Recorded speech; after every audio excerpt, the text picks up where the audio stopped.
All right. Welcome as we begin one of a six-part thing here called The Haunt.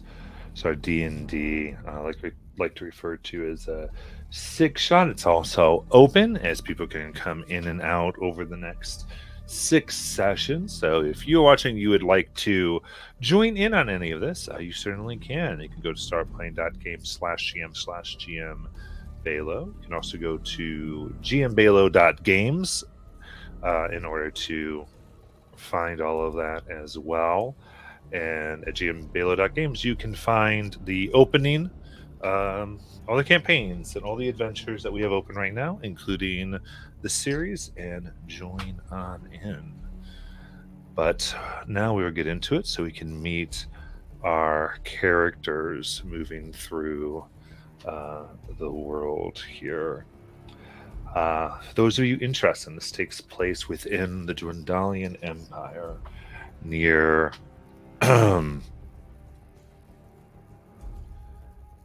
near a small town that has survived um, mostly south of Zadash. The mayor of the town has a particular issue with a house that lies on the road, and he's tried to make this town that has grown to 1,000 by itself, mostly by farming, in order to, as it's grown, he wants to increase its footprint, hopefully become an official mapped defensive point in which he can actually get soldiers to help. Um, and that would be proving their worth of trade to the Empire. The problem is, as these convoys have gone in and out, especially travelers to the town, they've vanished. And he wants to know why. And after going along the road and searching the nearby woods, the only thing they have left is to think of this house that no one dare go near. So he has turned from the guards of this town to a group of adventurers in order for them to take care of this for him. He's offered them gold and a place to call their own if they can take care of this problem. And so they have set out. So, as a reminder, if you're watching, you can use those channel points to help our crew out if you so desire. But, adventurers, you set out to this mansion and you spent some time in the woods. And as you approach the mansion, you notice that the blackness of its stone is unnatural, as if tainted. The air grows thick with what little light that the night gives.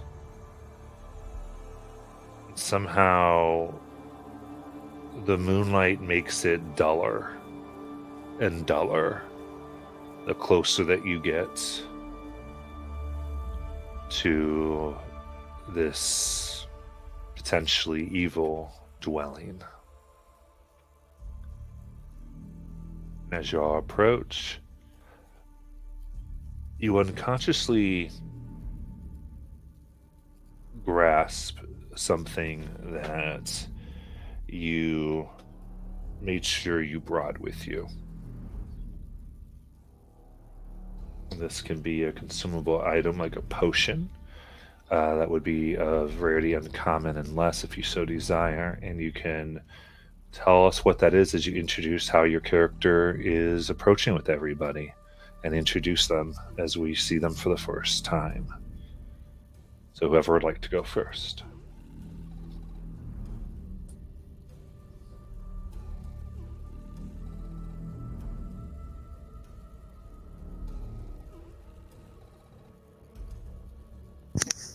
Okay, we can have something like like a health potion, or Yeah, an uncommon would be like a greater healing potion. okay.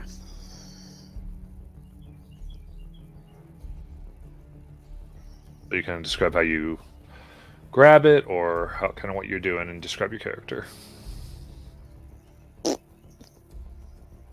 Um. Okay, I guess I'll go first since I was the first to speak. Um. Anya touches the bag at her hip, feeling for the bottle as she looks around. She's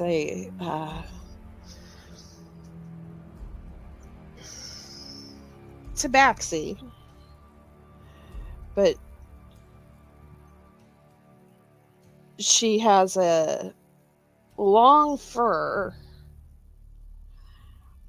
If you would think of her in regular cat terms, she looks like a Maine Coon. She's very tall and floofy.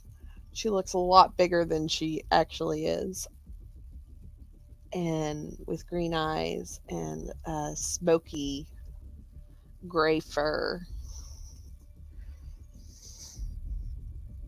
with a hood over her head. As she just looks around,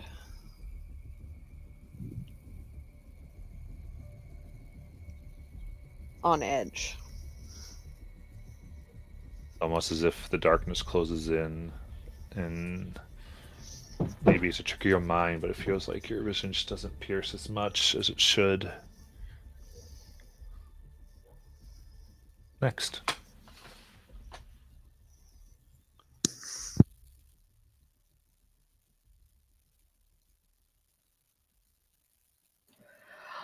Raven Cowl stands next to her, his hands on his hips, looking completely unfazed by the dangers ahead. He wears a kind of brown leather jerkin and very fashionable emerald green tights. He checks to make sure that he has his trusty bow on his back and all the potions. Oh, just one potion today that he has on his hip. But a full quiver of arrows, and that's all he needs. You know, Anya, I wouldn't worry. He pats her on the shoulder. Danger is practically our middle name.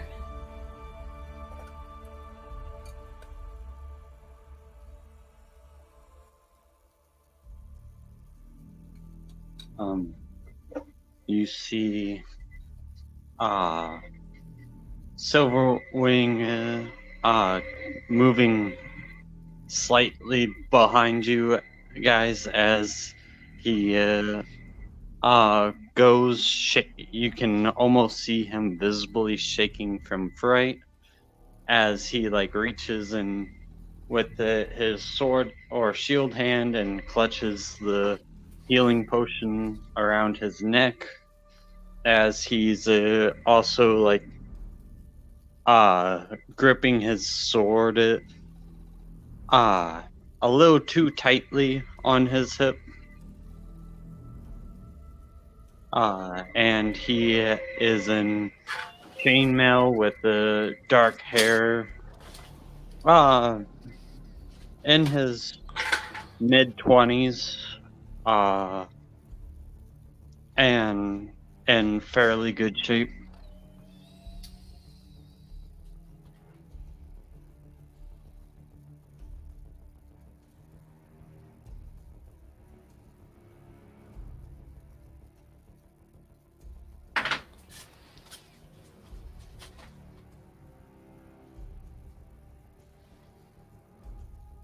And we just have Nancy Drew left.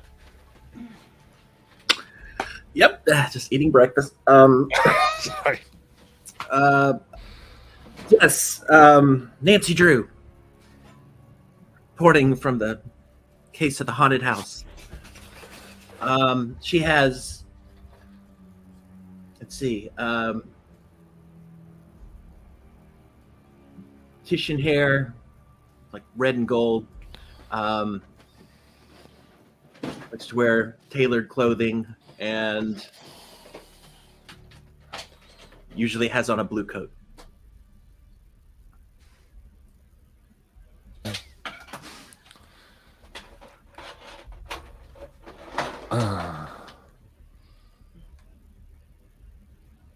I'll say more when I'm finished with my sandwich. Sounds great.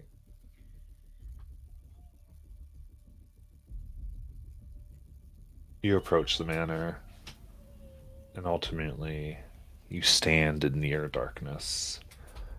Before you are a set of steps that lead to the high archways that govern the entryway into the manor proper. A large set of dark oak double doors sit patiently closed, awaiting your advance. You notice small crystal blue eyes peering at you from behind a dark window beside the doorway.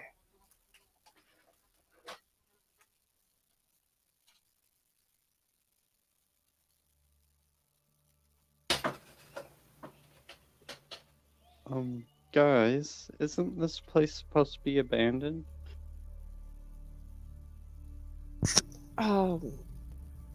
Is that what they said? That's what they said. That's what they Certainly. said. Oh.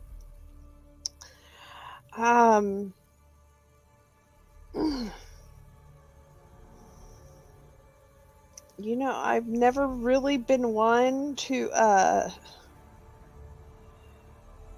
freak out about stuff like this, but you know something, I'm kind of freaking out.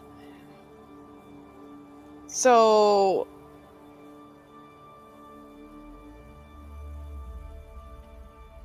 There's always a Should we logical explanation.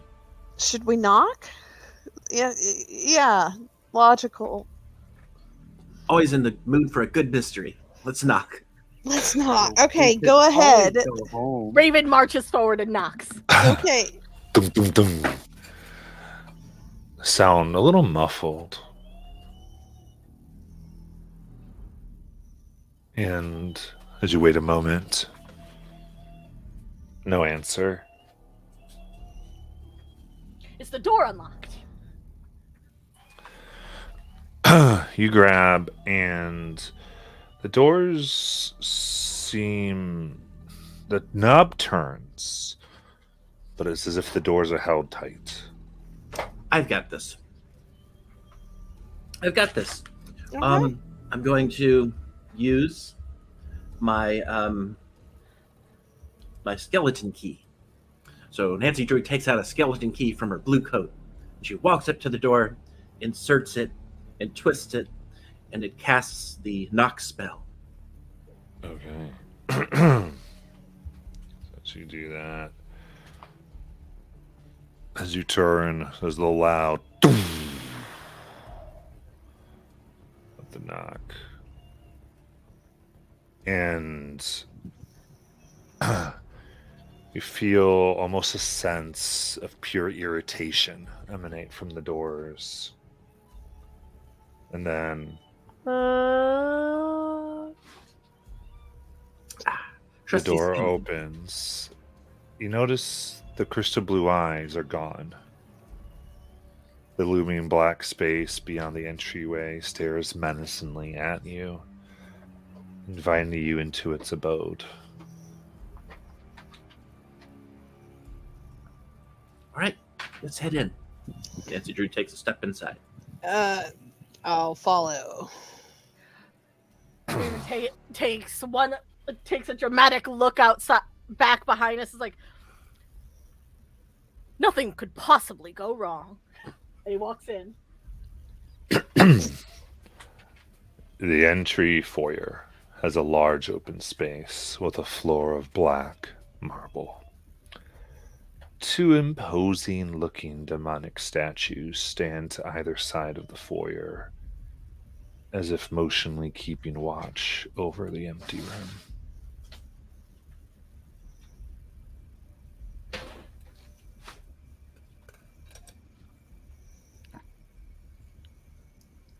Demonic statues in an abandoned mansion? Those sound so last season. Is there? What's next? A necromancer? I'm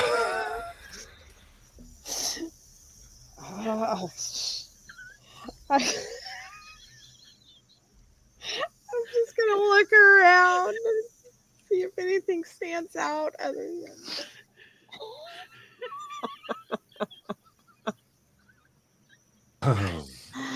Oh, great. As you look out, there's a stairwell Mm-hmm. that goes up, but other than that, There's nothing else in here. no. What about these statues? I mean, there's the statues, yeah. All right, I want to investigate the statues. What do you want to do? I want to investigate them. I want How to. do you investigate? Well, I can do an advantage check for Well, anything. what's it look like? What's it like? What does your character do to investigate? Nancy Drew takes out one of the books she's rented about creatures in the area and monsters and whatnot, because she has a lot of knowledge of myths and legends, and so she's going to do research on these creatures to find out any secret lore or anything about them. Okay. Which gives me advantage. Yeah. Absolutely. Make an investigation check.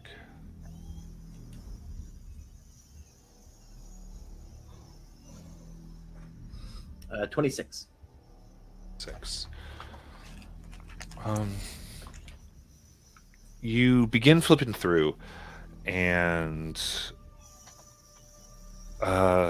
you try to get closer as you're trying to get more of the details and specifically what they might be.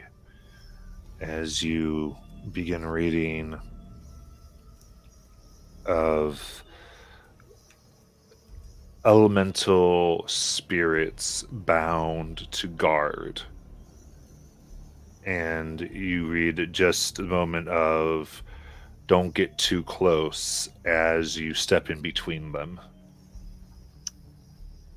And they immediately growl, their eyes glowing a red, and saliva drips down their teeth. And roll for initiative.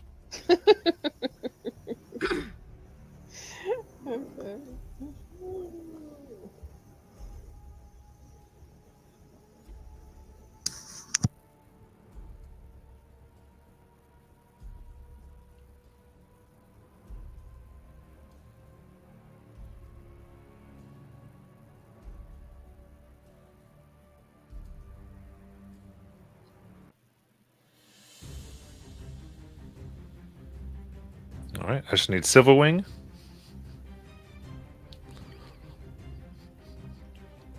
Sorry. I cut out. What do you need? Initiative. Oh. That is...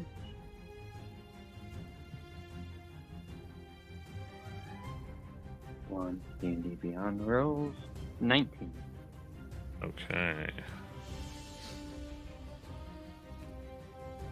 Perfect. All right. Then Silverwing, you get to attack first.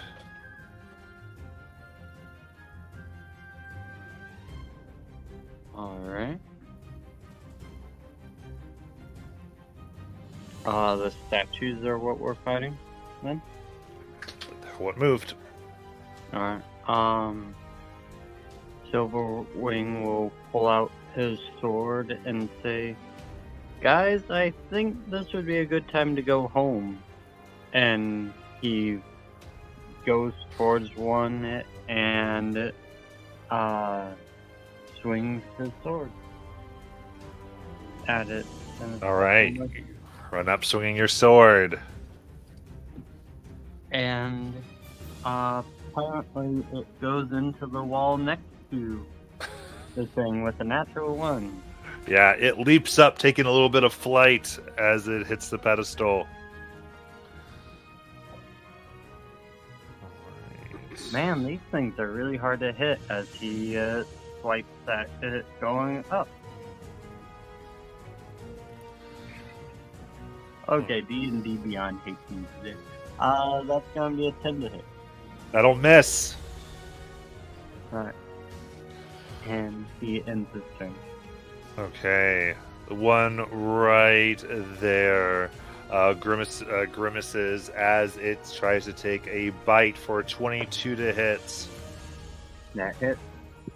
And as its teeth sink in, it puts its claw deep under your armor with a dirty 20.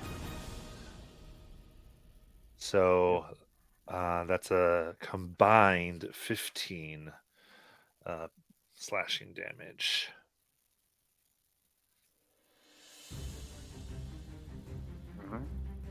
All right.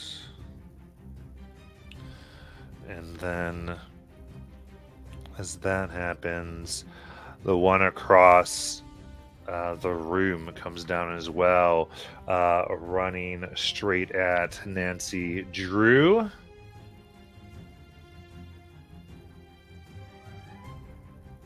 For a natural 20. Yep. That is going to be 6 piercing damage as its bite comes in deep and goes to slash across your face for only a 9. How do you dodge? I use a book, and Okay. they hit it. Hold up the book as the claws go through and they tear them out. Anya.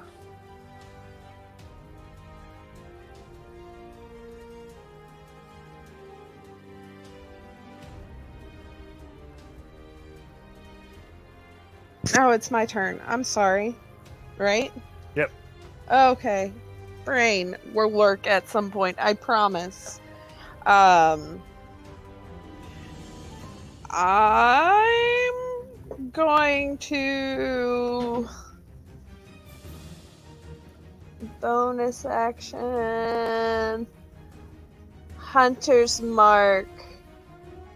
I guess the one that's close.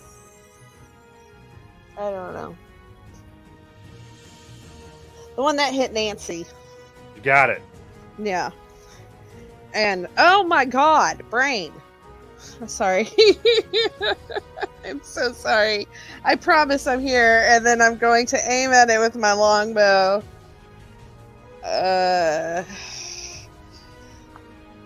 For 16 plus 8. 24 to hit. That hits. Alright.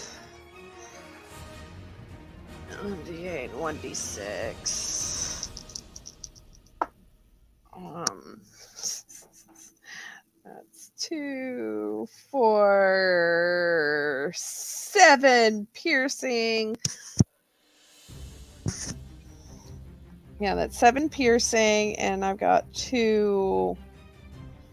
And I can also mark that as my favorite foe, right? I think that might be a bonus action, I believe. Oh, Can't remember. I don't remember. It says other. Okay, then yeah. When you hit a creature with an attack roll, you can call on your mystical bonded nature to mark the target as your favorite enemy. Yeah, go ahead. Yeah, that's okay. So that would also be a D4. That's one thing I don't have out. Hold on. Another 2 damage. Yeah. And then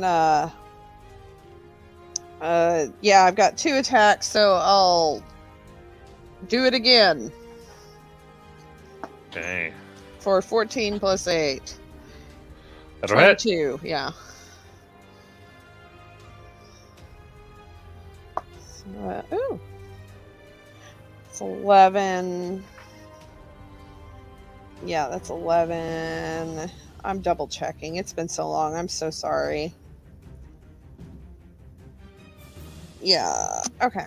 11 plus 12 piercing damage.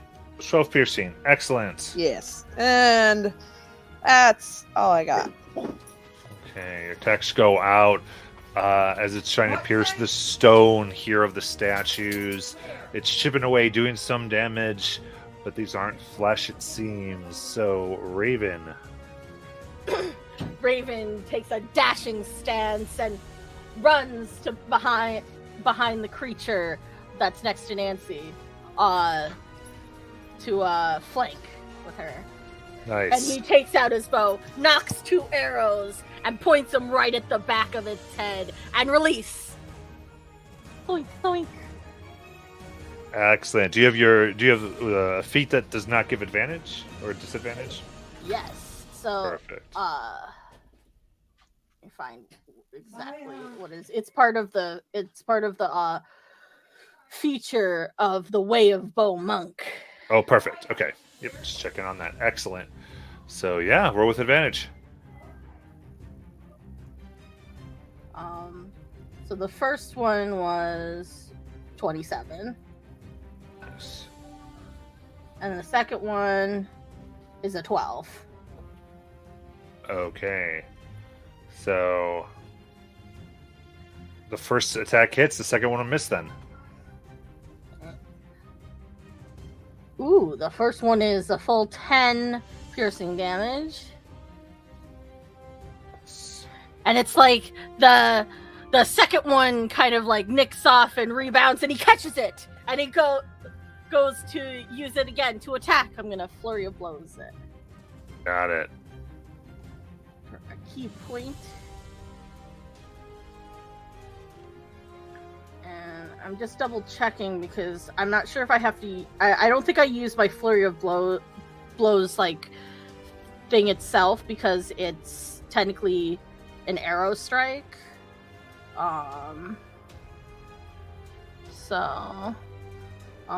Do flurry of arrows. Yeah, it's used as the weapon attack.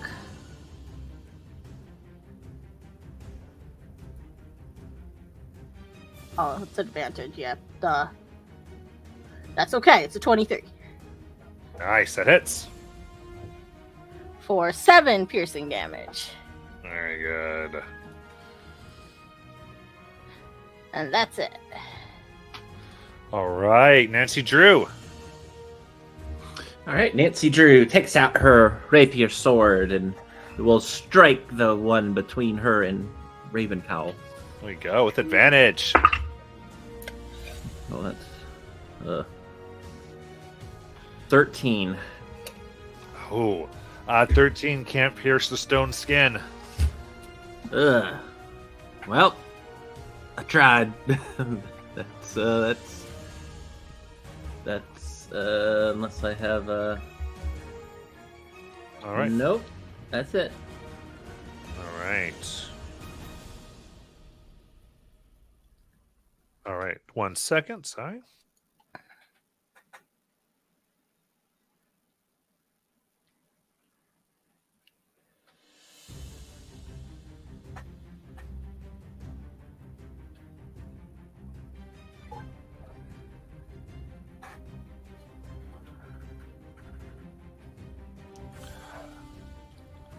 All right. So, Silverwing, it is your turn.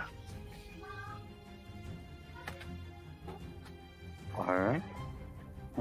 Silverwing's going to bring his sword from up to down, slashing at this thing with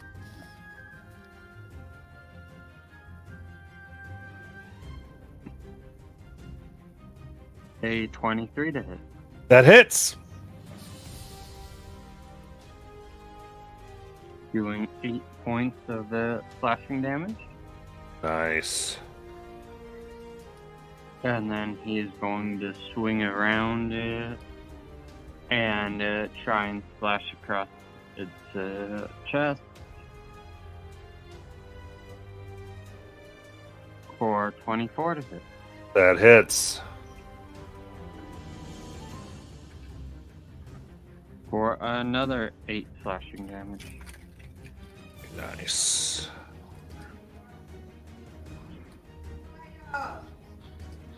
Okay. It will retaliate as you're chipping away at its stone skin. Comes down bite for a 17 to hit, which looks like it misses as you're able to duck beyond. And then its claws come as you move to the side. And then it's going to turn. The other one will turn upon Raven Cow as it tries to take a bite for 15. Raven dodges out of the way, beads of sweat flying off his brow. All right. It tries to come down with a claw, but only with that same movement. You dance around it. And then Anya. All right. Yeah, she's gonna try to hit this thing again with another arrow or two. Yes. Okay.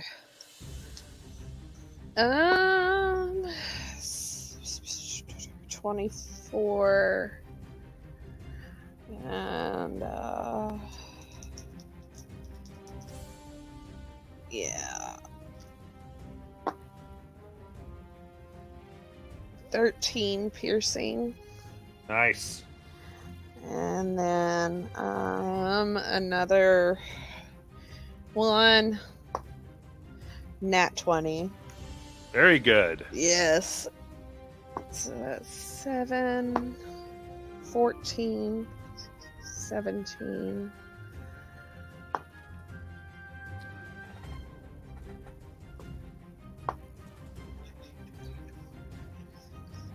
$27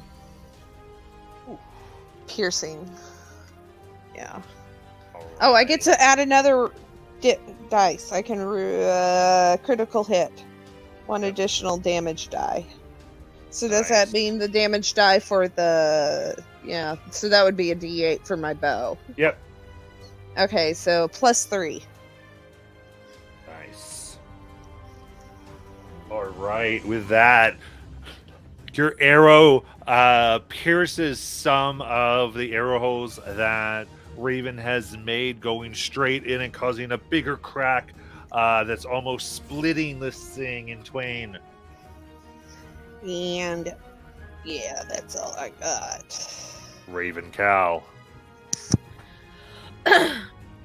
Raven gets an impish smile on his face as he goes to strike with his own arrows.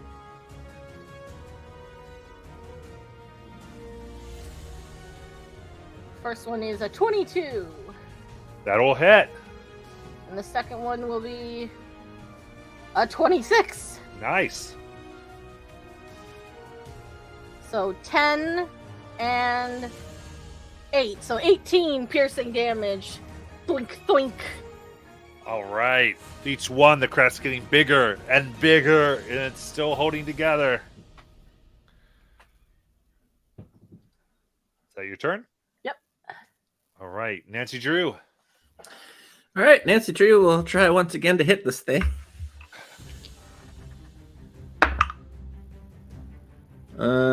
That's a 15. That hits. All right, so she will use her exploit weakness. And that means that this attack counts as magical and the damage counts as vulnerable. And so... Whoops. Let me just roll it like this. That would be a total of 13 piercing. Okay. So 13 is what you rolled on the dice? Well, no, I doubled it because I get Okay. to double that. That's what I was asking, if you already doubled it. That's why I was just verifying.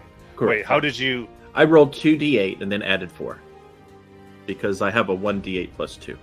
And according to this feature, I get to double my ability score and my damage.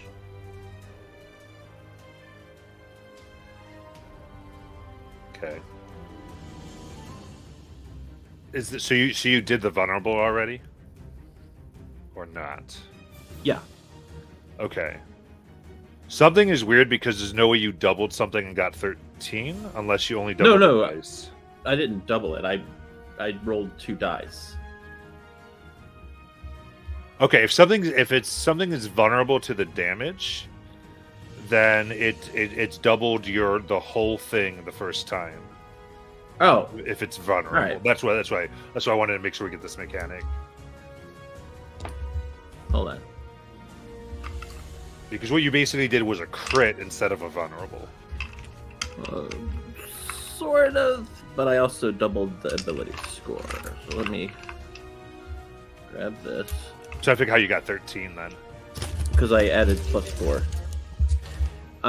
So you Where's had my +4 D8? after you doubled it. Yes.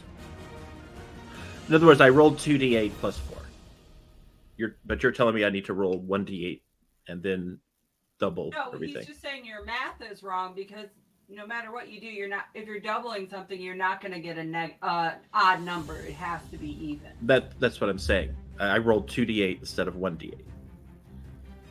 Okay, yeah. So you do 1d8 plus your modifier. Give me that number. Okay.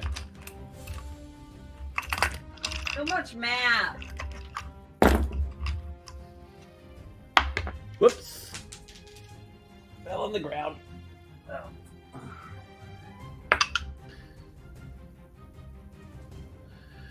Okay. So that is a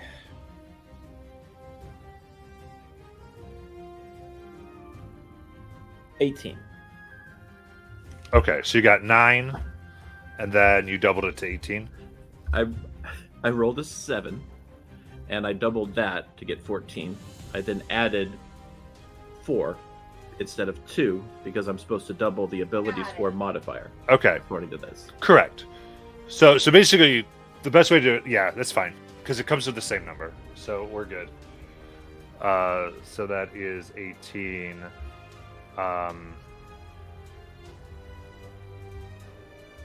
Perfect. All right. So that's totally cool. In the future, then, when you're using that move, I'm assuming you're doing the math for me then, Yes. and we'll do it that way. How do you want to kill it? Nancy Drew.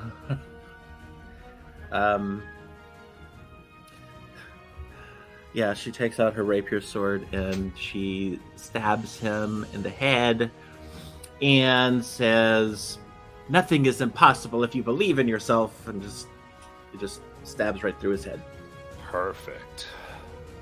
All right. That widens the crack as it crumbles into bits of stone at your feet. With that, Silverwing. Silverwing, seeing his friends take out one of those, gets renewed fighting spirit and tries and swings at this thing again. Going for the head. Not with that roll. 8 to hit. That's gonna miss, and he does it again. Or another natural 1 for 7 to hit. Okay, so that's one hit. Wait, 8 hit? No, I'm sorry. I thought you said 18. Okay. Oh, Sorry about that. So, yeah, it's flying around, beating its wings, pushing your blade away. Is that it? Hit.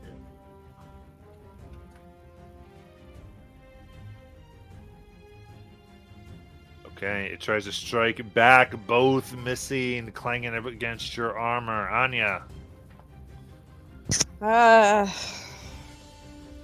So that first one's out. Yes. Okay, so is that the one that had my hunters? Yes.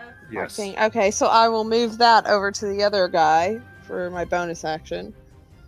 And then pew pew. 19 to hit. That hits.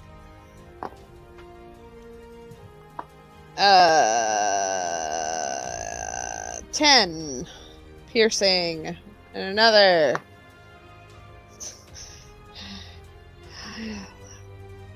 14 to hit. Oh, hold on. Yes. Yeah, 14 to hit. That misses, unfortunately, grazes off of its hide.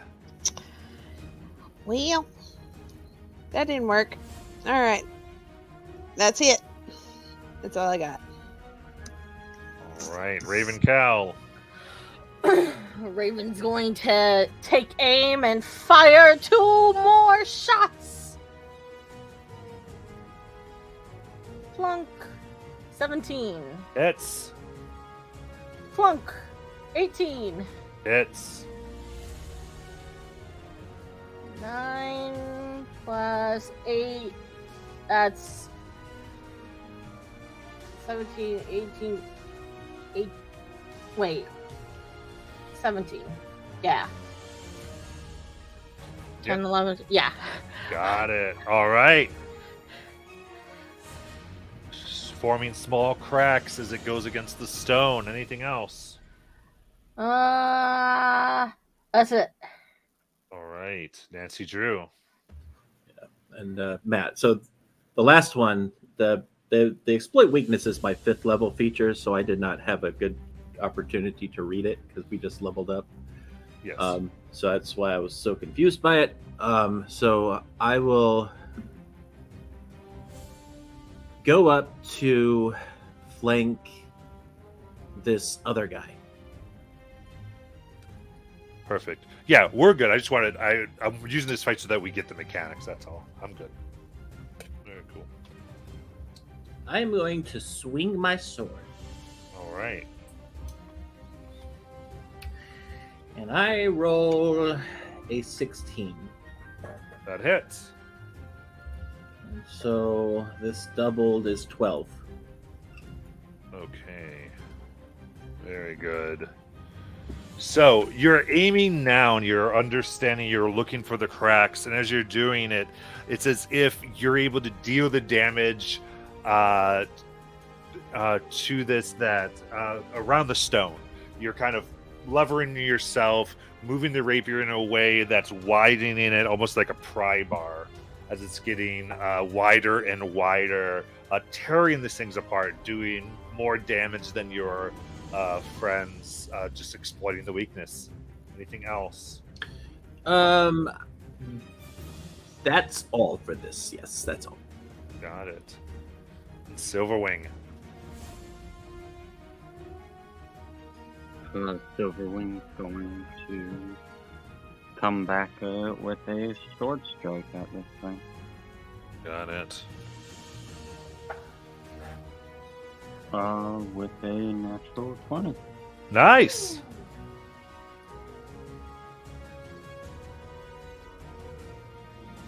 For 14 points of damage, as he somehow hits it between the shoulders and the neck. Nice. Gets it in, and that severing of stone begins once more. Enraged and hardly held together, it strikes. The first arm not connected enough to do anything. This, as he tries to go to a bite, the neck separates more, causing it to miss as it hangs on just by about a quarter of its former mass. Anya, it is your turn. Silverwing has 2 attacks. I'm sorry, I thought you did both. Go ahead. Oh, no, well, let me verify. I might be going crazy. You're fine. Go ahead. I'm Oh, good. No. Yep. I trust you. The nice part is I'm using D&D Beyond. There was only 1 hit. Second one, 17 to hit. That hits. Alright. For 10 points of slashing damage. Very nice. Then Anya. All right. Couple more shots with arrows. Poink. Natural 3. And okay, that's better. 26 to hit. 26 hits. Alright. That's 6, 12, 13, 14, 15. All right. How do you want to bring it down? I see just the barest crack in its in the middle of its body, but it looks like the weakest. If I know anything about stone, I know that you gotta hit the weakest point for it to just crack perfectly in half. And I release it, and it hits, and it just goes poof, poof, on the ground. Perfect. All right. And the pieces fall. What would you all like to do? We can leave initiative. Simply marvelous shooting, Anya. Oh, thank you. A true 10 out of 10. You did a fantastic job as well.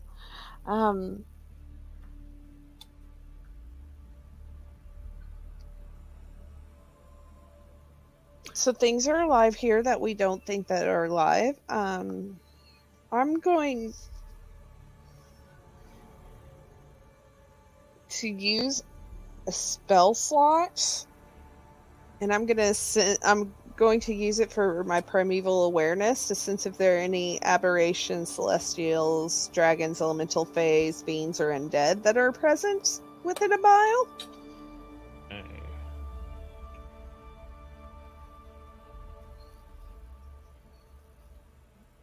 So, perfect.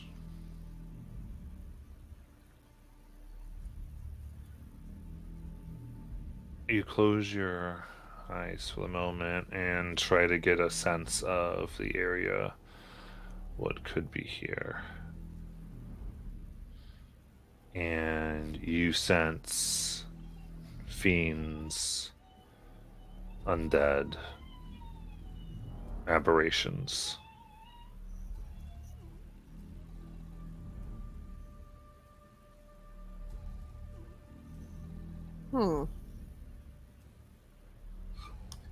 Nancy will begin a ritual cast. As Raven collects all the arrows, gonna tap one of them and is like, now, enchanted furniture. I wonder if this means there'll be a beast at the end. Maybe. All right. What are you ritually casting, Nancy? She's going to cast Clue.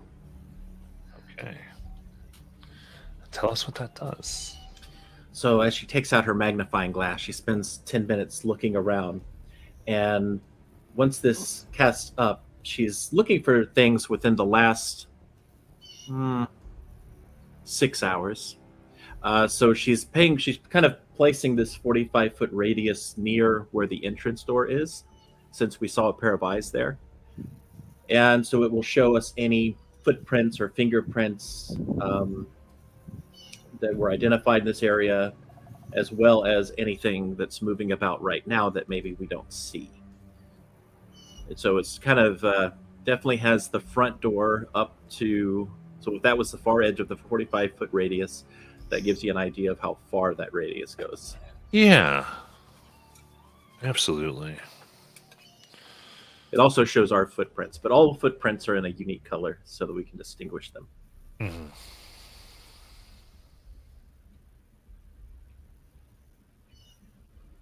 So, look around. This is the last 6 hours. Mm-hmm.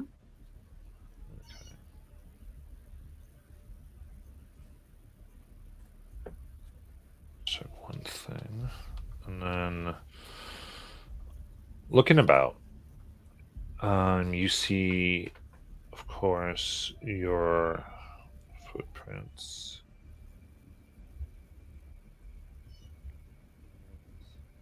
You don't see any others. That's weird. We saw a pair of eyes looking at us through that door, but there's no footprints. It must have been some sort of illusion. Maybe Anya will tell everybody what she sensed. You said it was undead, aberrations,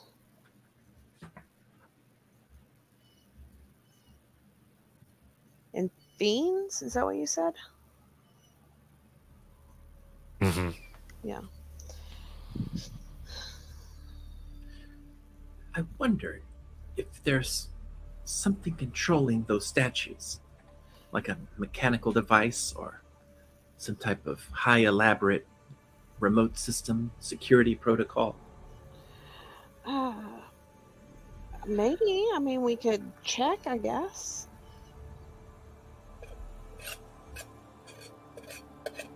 I don't know anything about artificery, but it's always a possibility if you think you could figure it out. Mm, With a trusty magnifying glass, you can find out all sorts of things. Who wants to help me? Yeah, go ahead. I'm gonna detect magic. Okay. I think it's, yeah, I'm gonna cast detect magic. Okay. It did seem, I would say that there is a type of enchantment that was here over the statues, and there still seems to be some, as it looks like you feel like looking at this that there's enough magic that would begin to reform these gargoyles over time. Ew. What do you know about magic, Nancy? A little bit. I've read quite a bit about it. Mm-hmm. But if that's a clue, maybe I could start to unravel some things, because I can use clues for that. Okay. These things are going to eventually come back together. Oh. Yeah. About how long do we have? Can I get a guesstimate on the length of time we have before that happens? You think about 24 hours. Oh, about a day-ish. Oh, yeah, I just need about 10 minutes. Okay. And so she's going to try to do her investigator hunch, start arranging some of the clues that she's picking up, including the types of statues, the magic that was found, and the fact that there are fiends and aberrations, to see if she can piece together what might have been controlling these things. Okay. I think looking at this, I have to roll seems- for it. Oh, roll. Go ahead, roll. That's what you do. Okay, I rolled pretty well. That is a 28. Very good. We can tell this seems to have been this is a type of static spell that is meant to cause these statues to attack anyone who steps between them.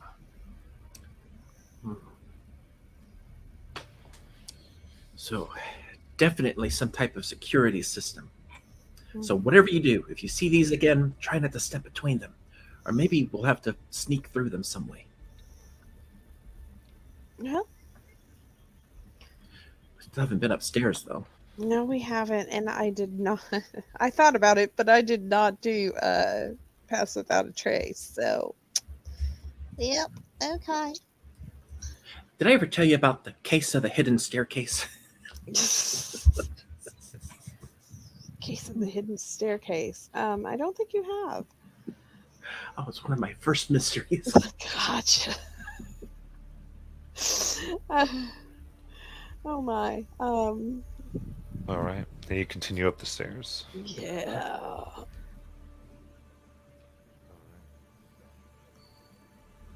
Move up into another room, which is more like a raised platform, a step up from the foyer and the tea room.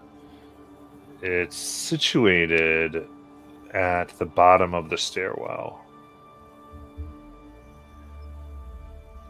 There is a cushioned sitting couch in the southwest corner of the room. So this is coming up to the stairs. Mhm. I haven't gone quite up there just yet. Another room is beside it. It has an old worn children's doll laying on it. Next to the stairwell sits a statue of a griffin, perched upon a pedestal with one forearm raised and a clawed fist.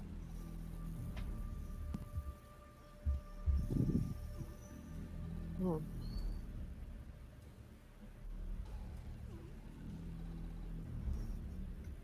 You know, even as a girl, I never liked these dolls.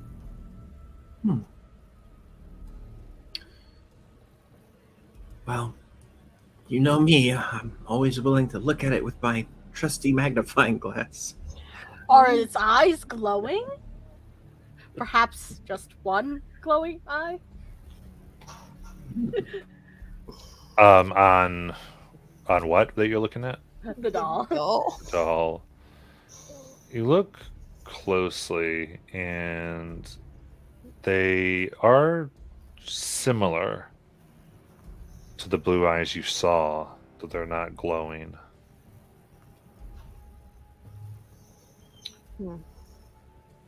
So, is this a porcelain doll?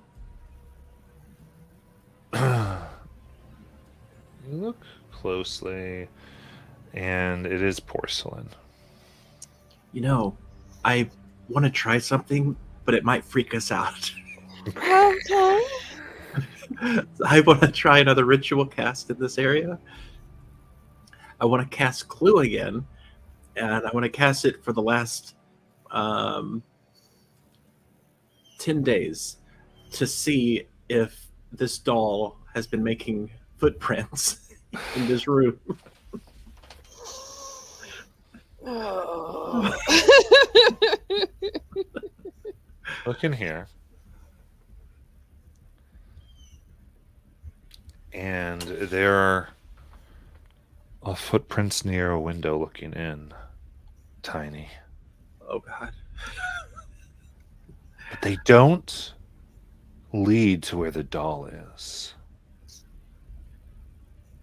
There's just a set of them, maybe 9 prints from this doll, or from these small prints.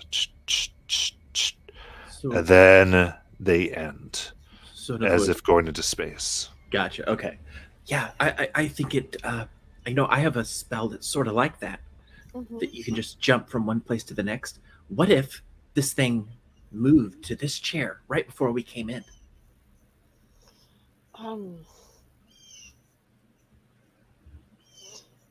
It moved. What if it moved from that chair to? Yep. Man, Wait, is that the window looking at where we came in? yeah. Raven's going to get close to the doll and do like that eyes watching you motion. And it's like, is Okay. that right, doll? Have you been watching us too? I can make us freak out even more. Let's not. What if I cast it for the last 30 minutes? No. Mm.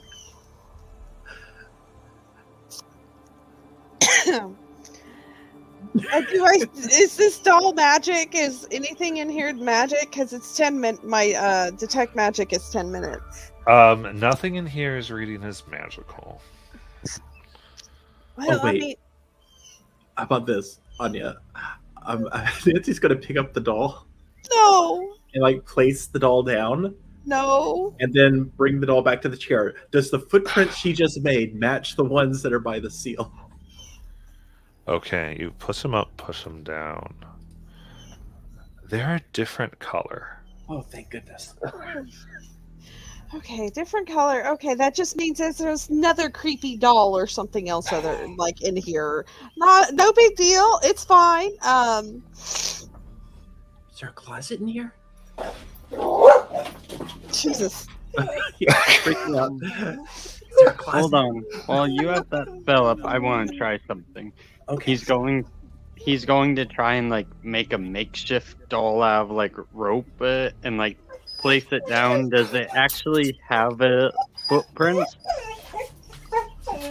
Or Um, like, for her spell or no?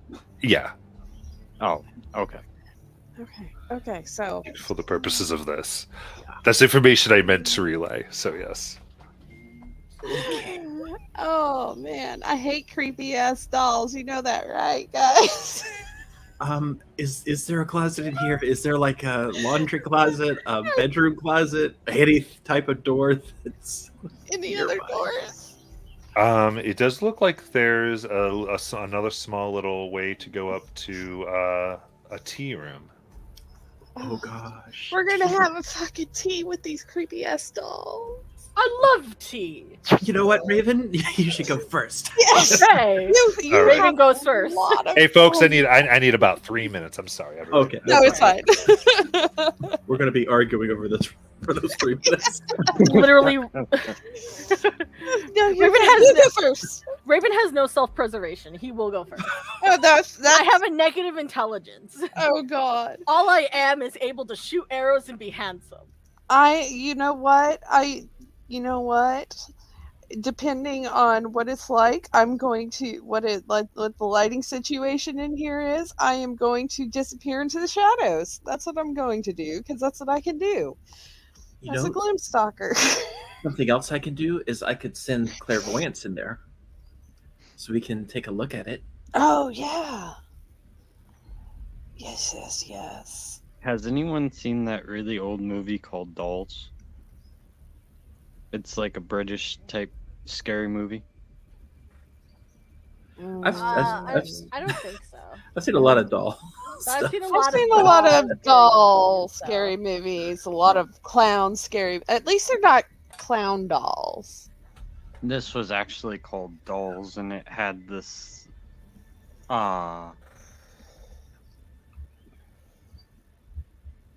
It was kind of like a creepy doll that went around with it, but like the name of the movie started with just dolls. Did I ever tell you about my clown doll story? No, what Okay, you was remember those that? old dolls that like the clowns? They'd have like the laugh button in them where they would Yep. laugh like. Well, when I was a kid, one night late at night, that thing started laughing from the closet. Came to find out it was because it was buried underneath a lot of stuff that eventually just like bared down on it to the point that it hit the button. So it was like midnight. And you just heard. Freaked Oh, me that's out. so terrifying. That is so terrifying. I don't know. I'm good. Thank you. I hate it so much. But I Oh could my- definitely send us a clairvoyance in there so we can. Yeah. So we don't go see. in like completely. Yeah. I like that idea. Oh my god. I just remember Nancy Drew is fearless. Me, the player, am not. We're having a moment. We're discussing this together. Nancy is very happy to go in there. I'm just not happy to go myself. I just really, creepy baby dolls, like especially like the porcelain dolls, are just, and whenever you hear like the little kid laughter, the All right. Sorry, folks. no, you're fine. So I think our plan is to do a clairvoyance into the tea room. Okay. I don't like that you laughed at that plan idea. So Straight up honest with you. Makes me think I'm not thinking of something. clairvoyance. Remind me what that does. Okay, well, it does one of two things. Either it can show you an area within a mile that you've been to before, either you can see or hear it, or if there is a place that is obvious, like if you came to a door and you don't know what's behind the door, you can cast clairvoyance to see what's in there or to hear what's in there. You have to choose one or the other. And you can switch between the two. Okay. Any creature benefiting from see invisibility or true sight would see a luminous, intangible orb size of a fist. Okay, so what I'll say is the tea room you can actually see pretty clearly from where you are without too much effort. Oh, okay. I thought it was behind a door upstairs. It's not. It's sunken from where you are. Gotcha. Okay. It's like a sunken room, so you can sort of take a peek. I don't think I'll make you have to use that just yet. Did you hear that? Just yet. But the Manor's tea room, as you look at it, is a large sunken room with a fireplace and hearth situated in the northwest corner. There are 3 small round tables where guests probably sat at one time, and you think consumed tea and other assorted refreshments. A glass chandelier hangs on a sturdy chain from high above. There's dust and cobwebs that cover everything.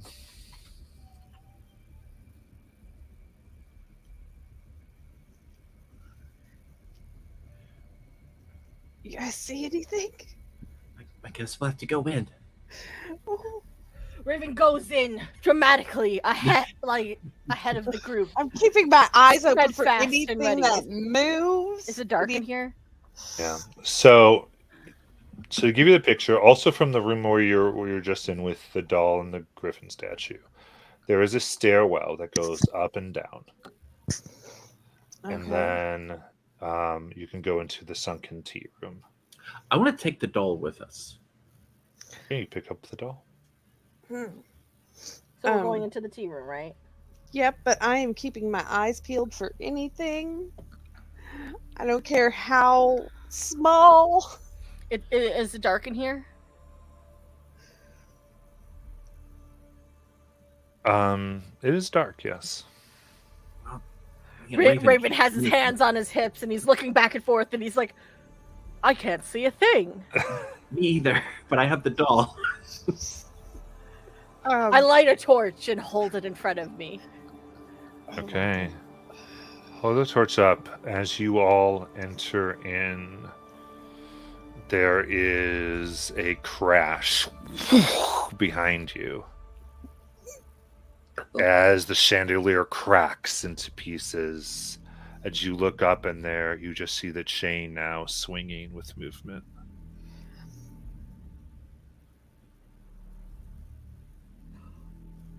Well, that was close. It could have fallen on top of us.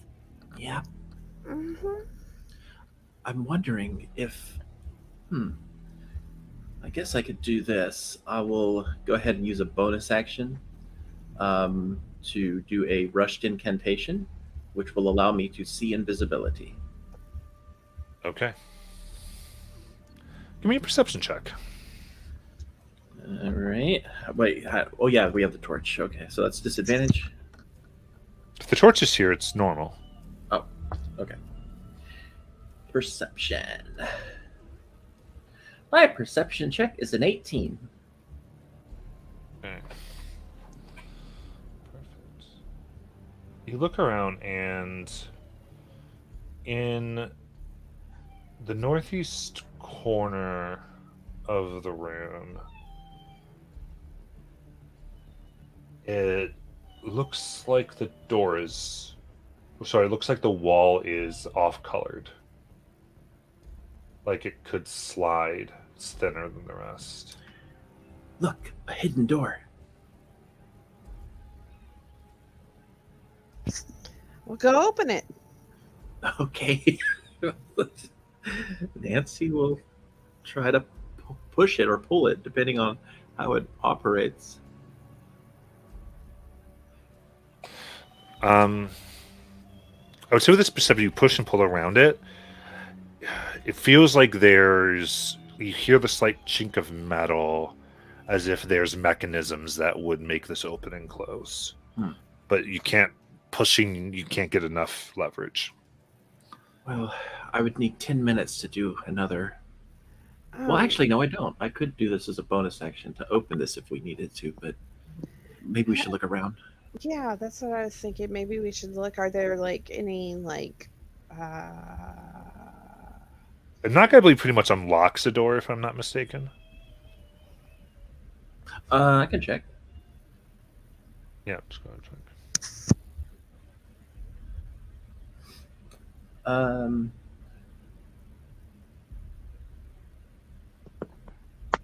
Okay. Yeah. The door, box, chest are manacles, padlock, other object. The target is held shut by a mundane lock, or is stuck or barred, becomes unlocked, unstuck, or unbarred. The object has multiple locks, only one of them is unlocked. And if you choose a target that is held shut with arcane lock, the spell becomes suppressed for 10 minutes, and it can be opened or shut normally during that time. Right. So yes.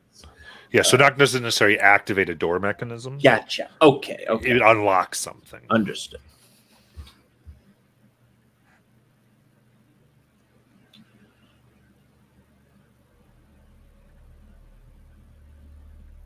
But I figured we're probably all looking around this area. Looking here, I'd say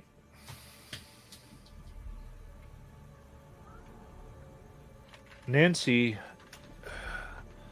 as you think of your knock spell, you think of the griffin, because its talons one talon was raised up, almost as if it was knocking.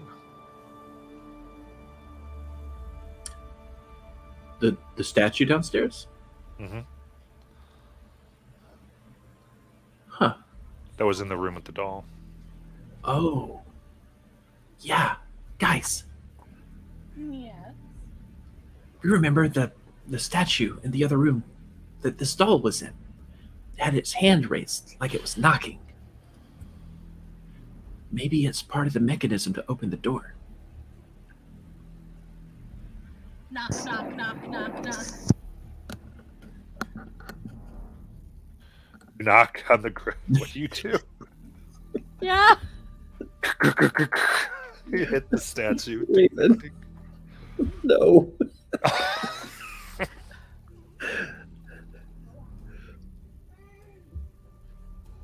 Hello there. Hello. No response. Nope.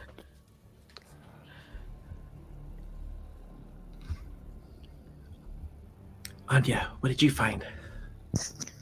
I don't know.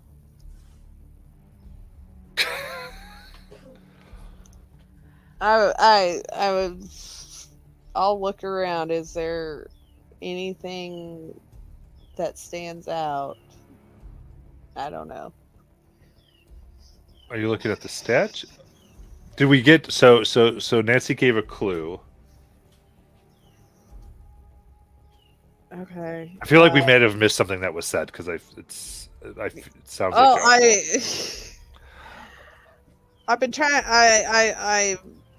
I'll I say was this: you going up to the statue, you kind of touch it as you see Raven knocking on the statue. The arm moves a little bit when they knock, like almost like it's loose.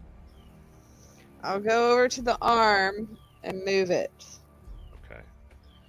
Pull the arm down, and in the tea room, there's a big, and the door slides open with gears and chains. It's open.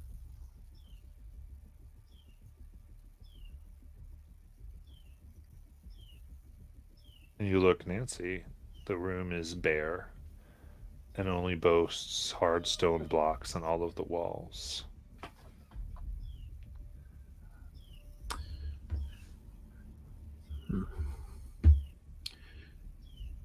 Looking past, you see that there's the same type of seams as you saw on this door on the other end. It's on the opposite wall.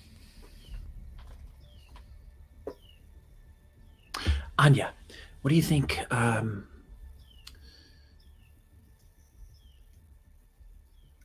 So the stone, right? That's blocking us? Yeah. It looks like it's similar to the other one.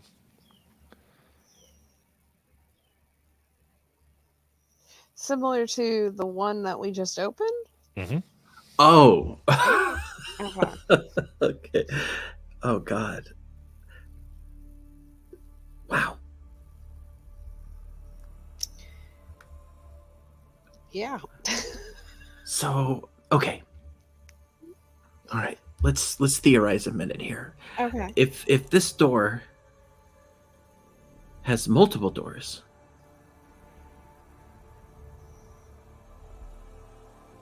I mean, maybe we could feel around it and look for a mechanism, or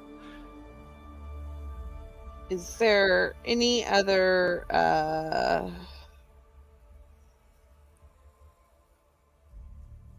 were there any other statues? Are there are there any like okay, so are there any like indents in the wall? Are there Or any Bookshelves with many bookshelves? books.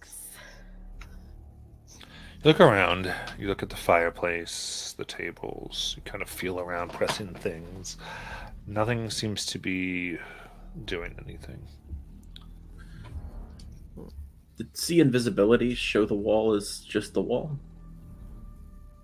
Mm-hmm.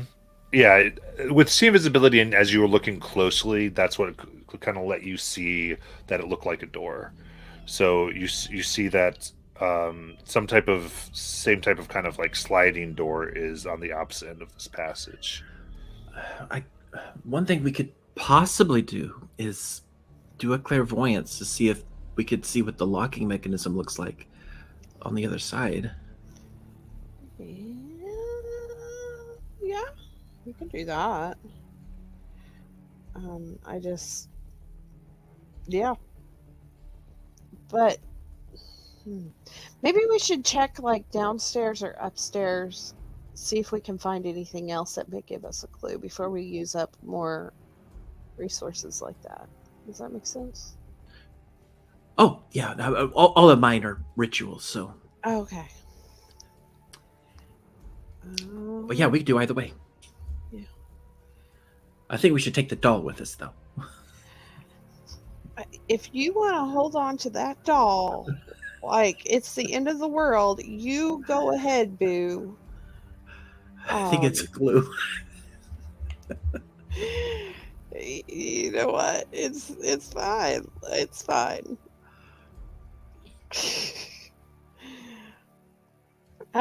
You have any Silverwing? You got any ideas?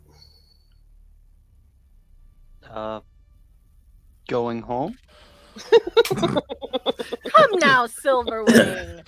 This isn't that frightening. Anya just gives Raven a look. Like, It's certainly not like that one time where I was stuck, trapped, alone and afraid of my friend, Gesundheit. Unfortunately, he perished. you know what? The deep cut, and I love it.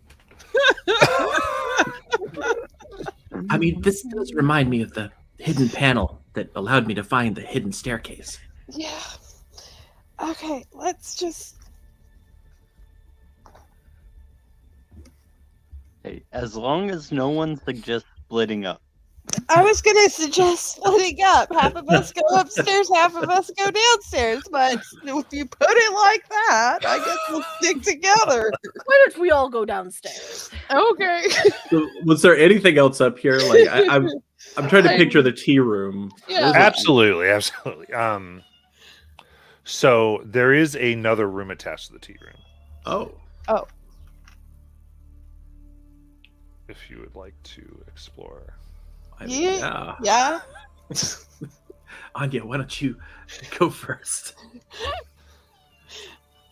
Poke my head in. Okay. So looking in here.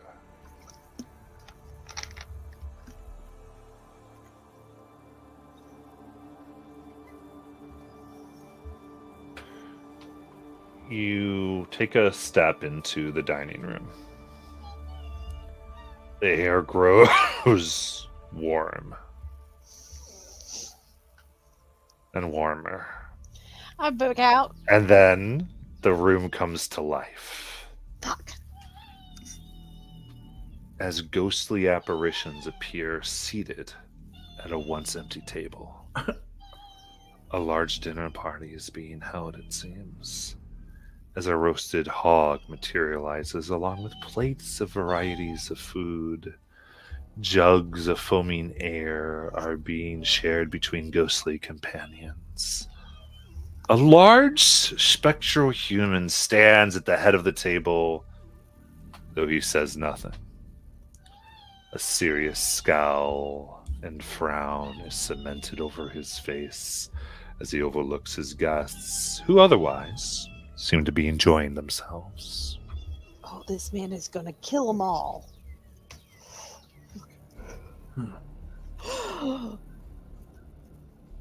Maybe you should talk to him.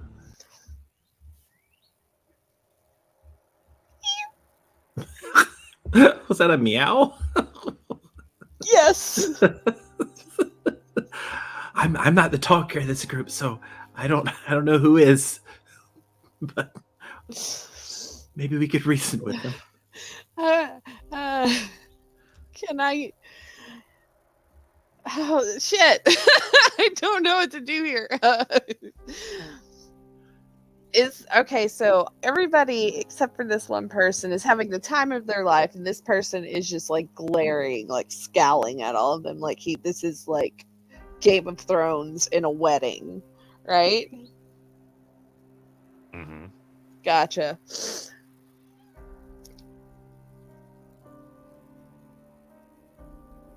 I feel like this is a trap, guys. I'll step a little bit further in. I'll follow behind you.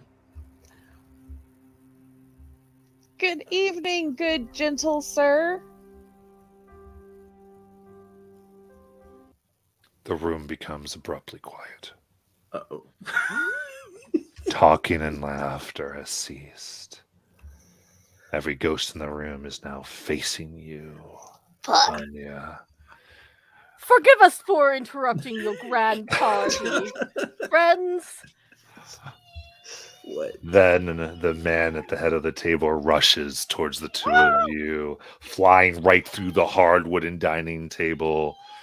You should not be here! Leave this place! He screams as he rushes closer, and then as quickly as the party started, it's empty, dark, and cold again. The Well, ghosts are that's- nowhere to be seen. There's no sign of the man who rushed at you. Well, that was rude. Yes. Maybe that was some kind of light show. Was there are there any like portraits or anything? Have we seen any portraits? Not as of yet. Not as of yet. Okay, cool. Cool. I love this. Were any of them small children at the table? No. Okay. So maybe the doll isn't used here. I'll keep it in my inventory. Okay, you do that. Does the room now look like like how long does it seem like there used to be a party here? Like how much dust is in this room? A thick amount of dust. Very thick. Something had to have happened here, guys. Like, this is... Perhaps a mass poisoning, or I don't know. That guy looked like he wanted to eat everybody here. Is there any food on the table or drink? No. group cannibalism?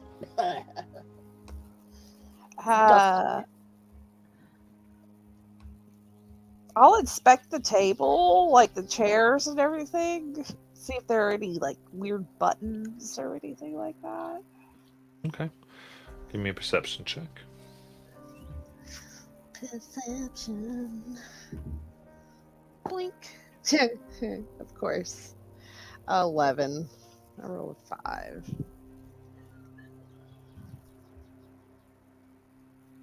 Okay. You don't see any buttons here, though there are 2 doors on the opposite side of the room if you wish to investigate, or you can still inspect this room. It's up to you. How I- big was this house on the outside?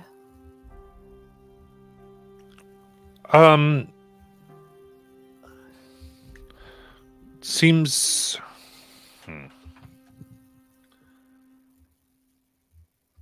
Does it seem like the inside is bigger than the outside looked? no, No, okay.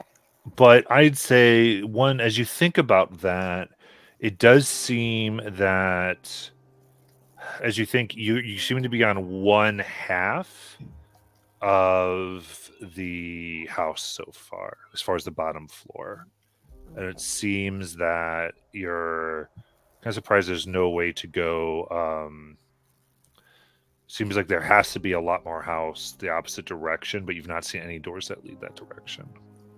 Oh, that's weird. I'd like to investigate this area.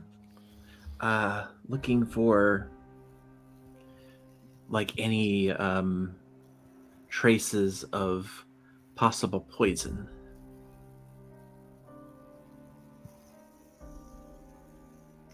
Give me an investigation check.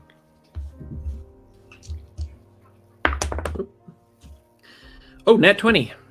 Woohoo. So that's 30.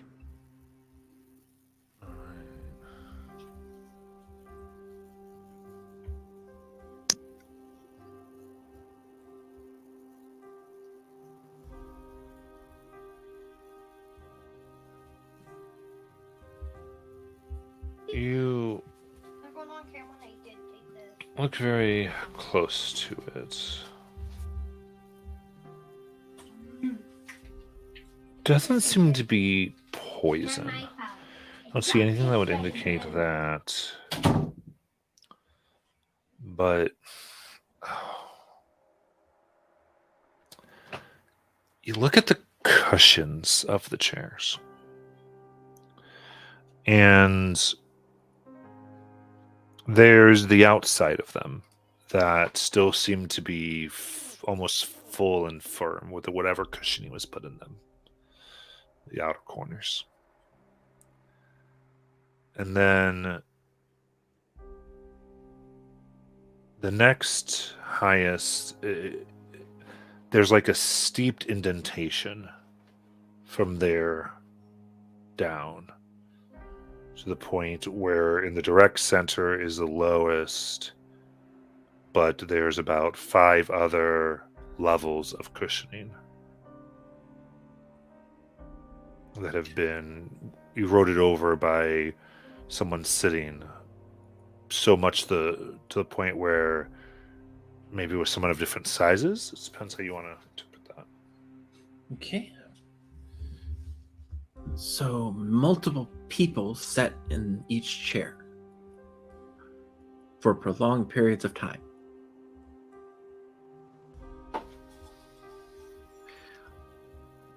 Or, I mean, I'll take out my dagger and cut open this cushion, see if there's anything in there. Cut it open. There's the cushioning material, but nothing else. Maybe we need to sit down here. I'm afraid if we sit down, we're going to be stuck there. Like, we're going to get, like, because there were ghosts here. So, I mean, ghosts do like to inhabit bodies of living people. Well, I guess one thing we could do to try is she picks up the doll. We could put the doll down. Yeah, put the doll down. That is As you're idea. plotting this, the room suddenly bursts into flames. All around you, coming over your clothes and head, searing. I need wisdom saving throws, please. Oh, fudge. Okay. Oh, jeez. Oh, no. 17. 5. Then Silverwing? Oh, 7. All right. So, who got the 5? I did. Okay. You feel the flames burn you, Raven and Silverwing. And ever more intense, ever more intense. You each take 3 psychic damage. And then Nancy, you perceive the heat, though you can also see that they're not actually consuming anything. What do all of you do? I immediately say to the others, it's not real. It's not consuming the air. It's not real flames. No, it's not. I will try and grab one of either Silverwing or Raven. Let me figure. Raven's it out. arms are flying wildly, trying to bat away these flames that are searing him. I in will his grab- mind. I will grab Raven and try and push him out of the room. Okay. He kind of does like a backwards tumble and lands on his butt. Okay. Whoa! Push them out, and the burning sensation stops. For those of you staying in the room, I need 3 of you to make another wisdom save. Oh. Were you trying to do something, Nancy? I was going to go check out one of these rooms as soon as that happened? So you want to go to the which one? There's one with a double door and a single door. single door. Okay, so you move to that. So then it would be Anya and I think Silverwing for another wisdom save. 20, dirty 20. I just need Silverwing. Can you hear me now? Yes. 5. 5? Yep. Yeah. Take another 3 psychic damage from this. All right, I'll grab Silverwing and pull him and myself out of the room. All right. Going to the single door, Nancy, you come to what looks like a small kitchen preparation area. As all of you enter, the flames in the room vanish, as no one else is in the main room. And there's knives, no food. Looks like this has been perfectly cleaned at one point. It now has been left to decay and rust. Right. Would like to investigate the utensils, and would just take a general look around. Certainly. I will help. Don't cut yourself. You might get tetanus.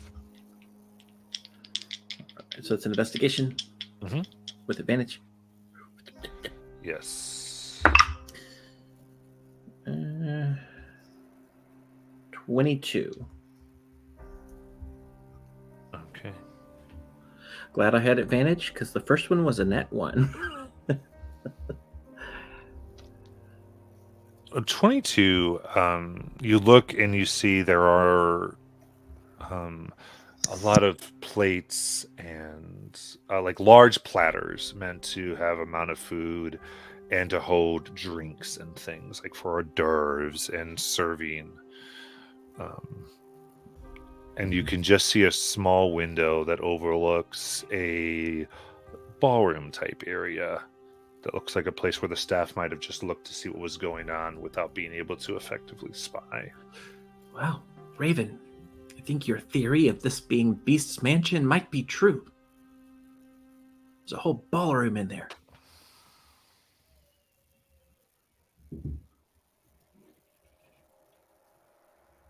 Raven? Wait, what? Sorry, that tumble knocked around my brain a bit. What were you saying? Never mind.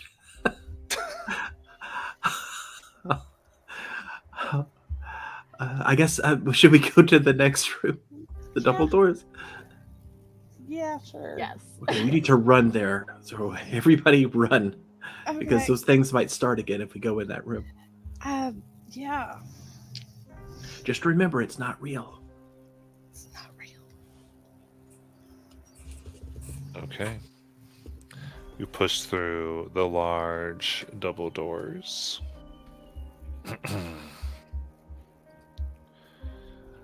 And into the next room here.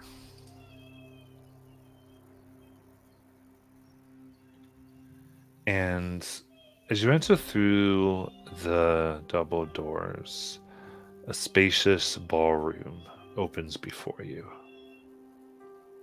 An oversized chandelier hangs from the high ceiling, and an old dance floor stretches before you.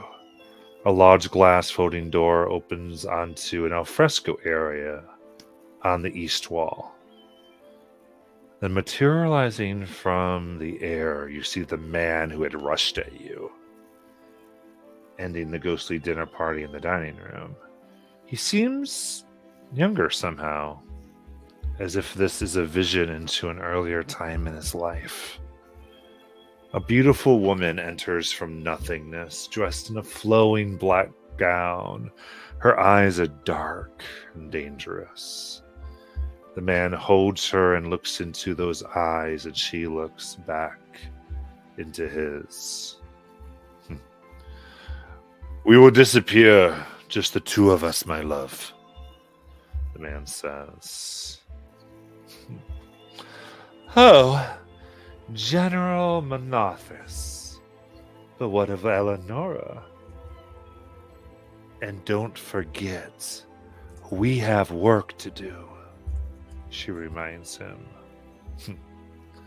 Never mind her. She will cope.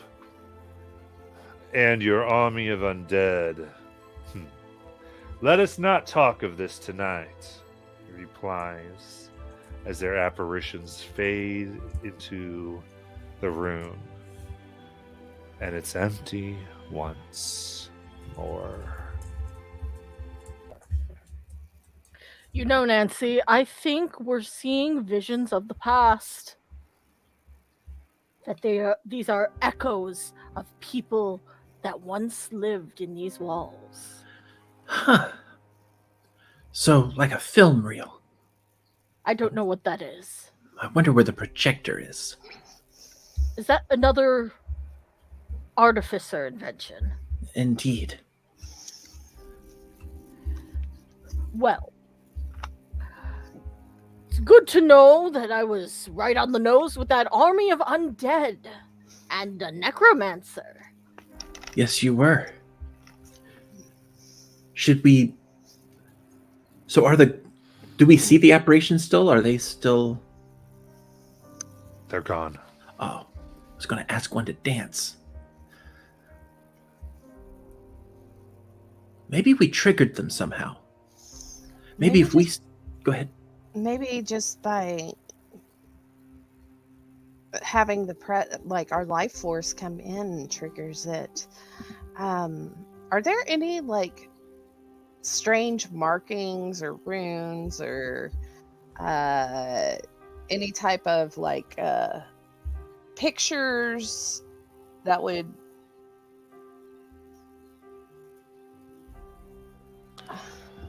show anything occult or anything like that? I mean, looking around, this just seems to be a ballroom. It seems to be a ballroom. Okay.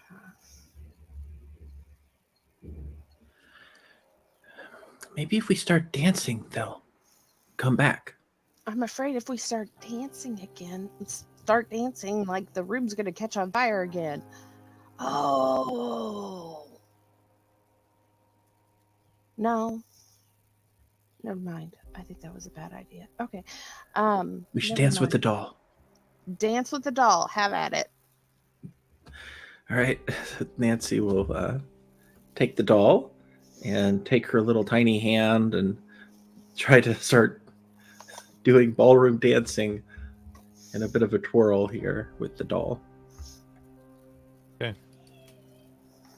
You start dancing around, and you can feel on the floor where there are some movements of people following prescribed and redone footsteps, but nothing.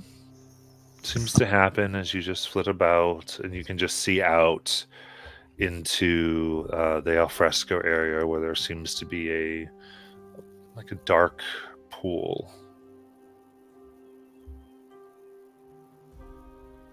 Well,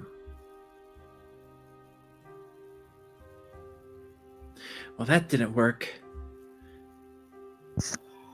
Well, maybe we should just move on. I guess so. Are there any other doors in this room other than the one we came through? Just that lead out into the alfresco area. Yeah, fresco area. And how big is this ballroom? The ballroom is about 60 feet long and 40 feet wide.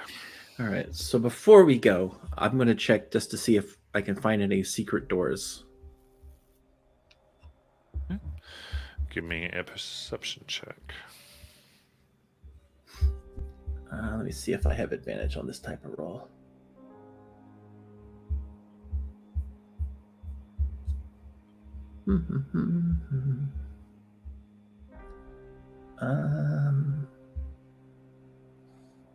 No documents, no clues, so no. All right.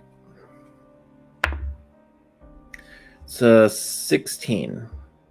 16. Looking about the room, you don't seem to see anything. There's no thing that indicates this. You look around this fireplace here and up in the chandelier, and the thing catches your eyes as a bunch of mechanisms. Though you do see out the window where there's a fenced-off private pool and ruined deck chairs, there seems to be a sword with red and green jewels that lays on the deck. So how far away is that from us?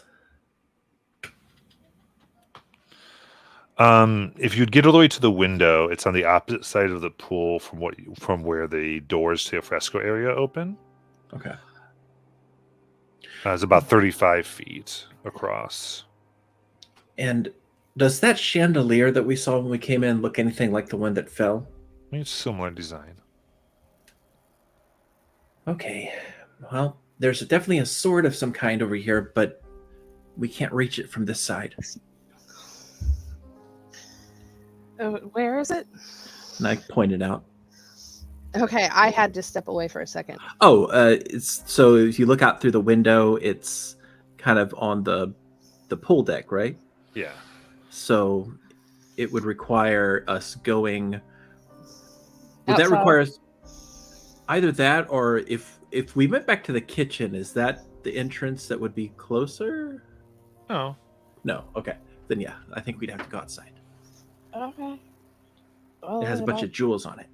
Oh, let's go outside. All right.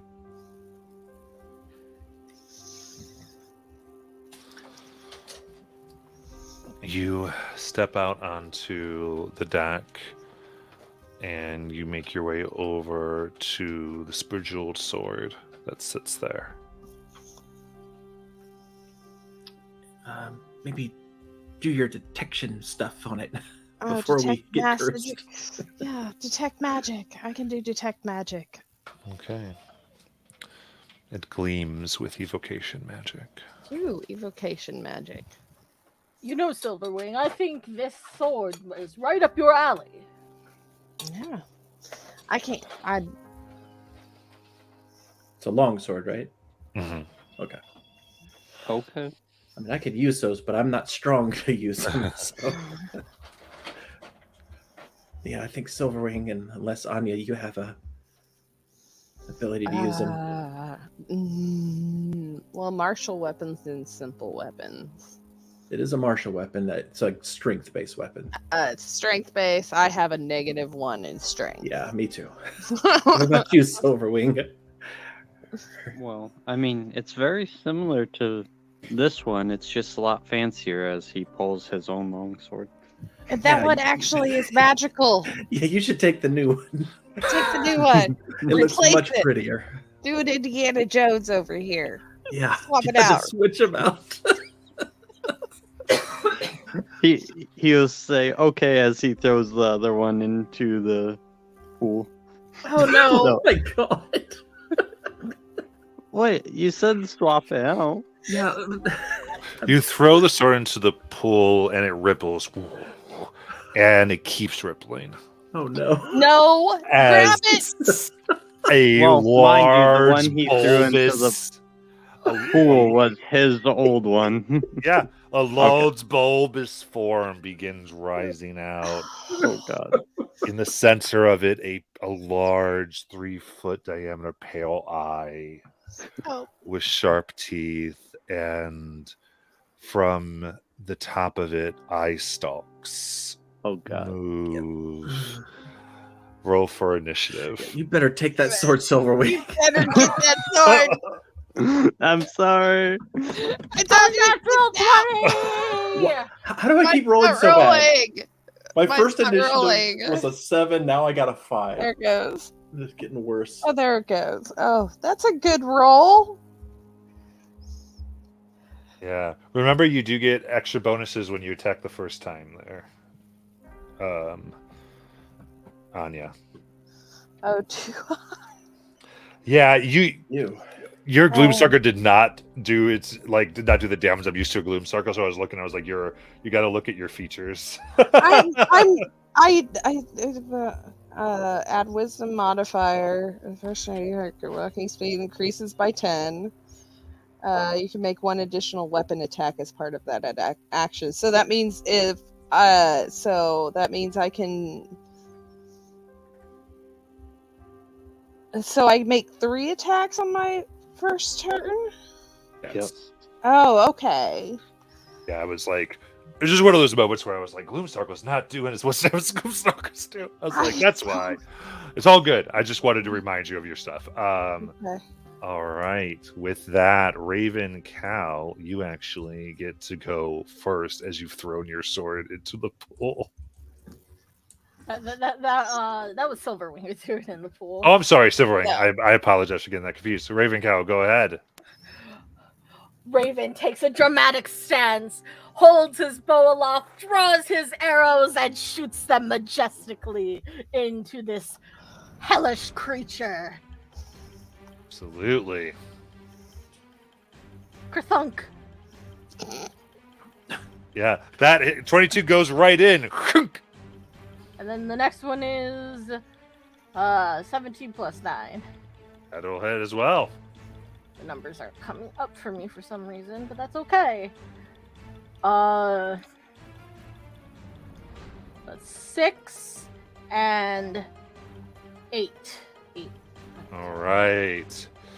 There's almost a relief as you finally fight something of flesh, even if it's gross and disgusting. In this moment, too, He can't help the way he looks. Anya, you recognize this as an undead creature that you sensed, as both stick in. Anything else, Raven? And then Raven's like, aha! A beast of flesh? Well then, and he's going to pull out from his quiver another arrow that on the side, if you look closely enough, says use in case of emergency. He draws back, and as he draws back, golden light kind of just like begins to hum fuzzily around this arrow as he shoots for a 25. Nice, that'll hit. And this arrow, imbued with radiant energy, flies true, ploink for 7 radiant damage. Nice. All right, it burns the skin as it shuffles about. Anything else? That's it. All right. Anya. All right. So this turn I get 3 hits. Let's see. Those two will not hit. Those are natural 3s.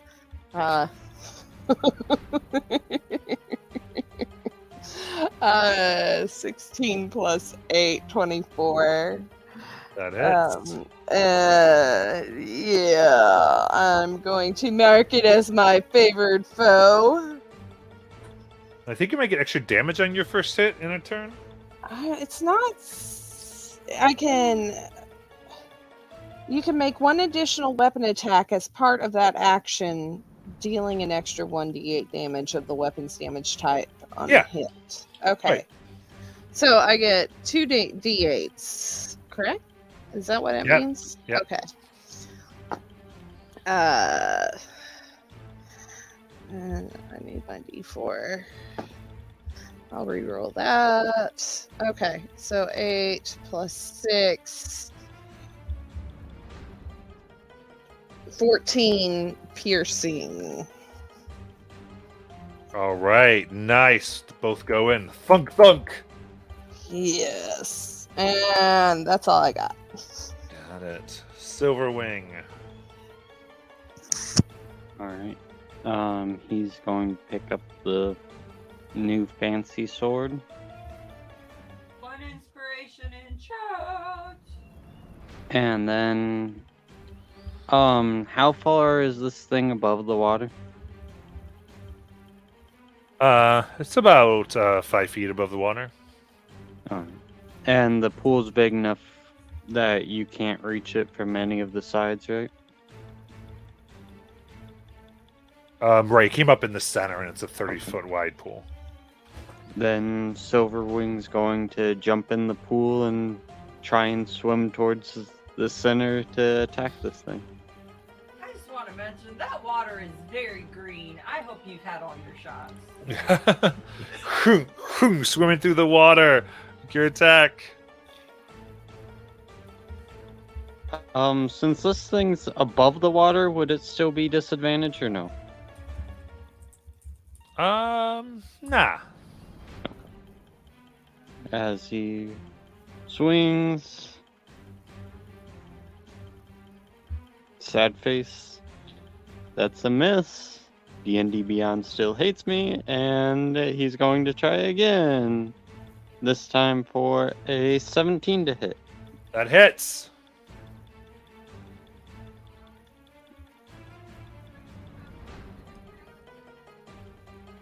For 7 slashing damage. Nice. And he ends his turn. Got it. Nancy Drew.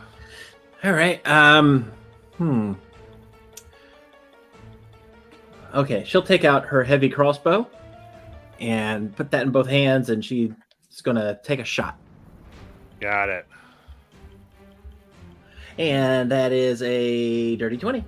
That hits. And so she'll exploit weakness, Nice. and that will be a 18 damage Perfect. piercing. And Hey, it's leaking Is- putrescence after that hit. is there anything I can get behind? There are deck chairs. I'll go hide behind a deck chair. All right. There you go, right behind the deck chair. Because I feel like we should split up, because I don't know what kind of spewy stuff this thing's going to shoot. Okay. So let's see what happens here. Okay, a yellow ray spews out of one of the eyes straight down at Silverwing, and I need a wisdom save. There's an inspiration in chat.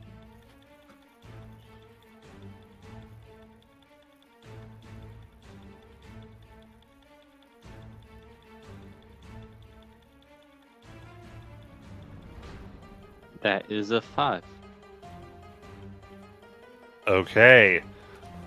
As you hit that pure fear of this house and this thing come over you as it lifts itself up 10 feet in the air. And you can try to make an up attack, but at disadvantage because of fear. Well, I will try.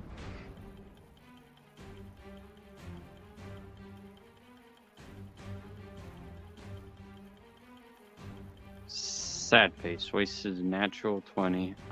So that's a 14 to hit. 14. You reach up as it tries to move, and it just gets right out of your reach too fast as you hit nothing but air. And with that, Raven Cal, it is your turn.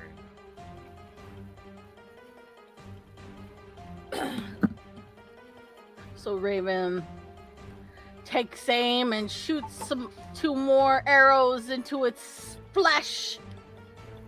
15 That hits. and another 15 Very good. Both arrows. for 5 and 6, so 11 total. Nice. More of this awful pool water seems to leak out of its bloated form. Then Anya. Yeah, I'm going to, pew pew again. Let's see. This ranged party is killer. Well, one of those will hit. That's a 22. One of them is a 22. The other one is only an 8. So, Yeah. yeah.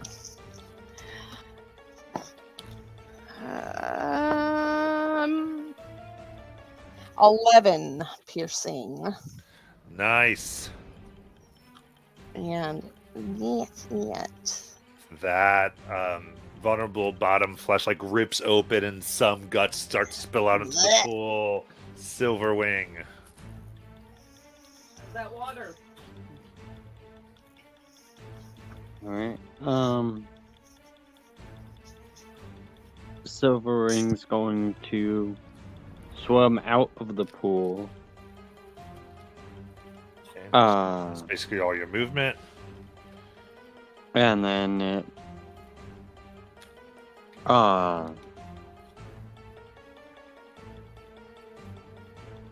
Yeah, he's got a shield on, so he can't switch to his crossbow. So yeah, he will go ahead and just hold a attack if this thing gets near. Hey, Nancy Drew. All right, Nancy Drew will aim to take another shot here. Yeah. Nat 20. So with my weakness exploit, that actually doubles it further. So I'll go ahead and roll. So that is 18 doubled. So that, what's 18 doubled? Hold on. 36. Oh yeah, 36 piercing on that. Okay, how do you want to kill it? So Nancy just aims and she says, "Solving mysteries is my specialty," and she shoots the arrow and it penetrates its eye. Nice. The milky eye rolls back as the whole form plops into the water. The disgusting putrescence of death and decay splashing over everybody like a big cannonball. But the water does become calm once more. That was yummy. Yeah. Raven has absolutely none touching his beautiful, pristine face because he put his hat in front of him. Nice. Nancy doesn't care about that. She's going to try to investigate this liquid. I'll say look at the liquid. It does seem looks like algae covered water with decayed flesh. Though looking more down, you do see skeletons and skeletal remains that seem to just be at the corners, and you can just see enough to where it almost lines the bottom of this pool. Well, whatever it was, it wasn't very happy that we threw our sword at it.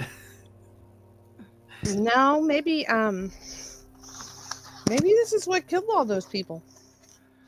Could be.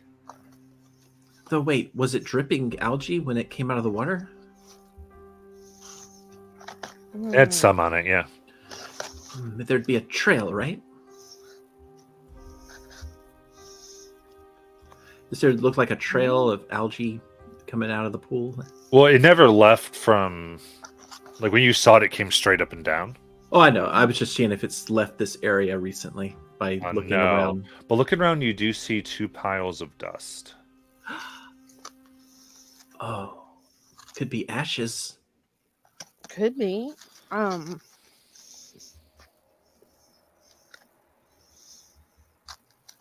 Nothing else magical in the pool or anything like that? No. You have is the sword. Okay. Are you gonna get out of that water, Silverwing? You've got it. I'm sure you've got a nasty kidney infection now. He had already jumped out. Okay. And is there an identify ritual in the group? I have one. Okay. So I'll say you're able to do it if you'd like to, and you can get that this is a flame tongue longsword. Yeah.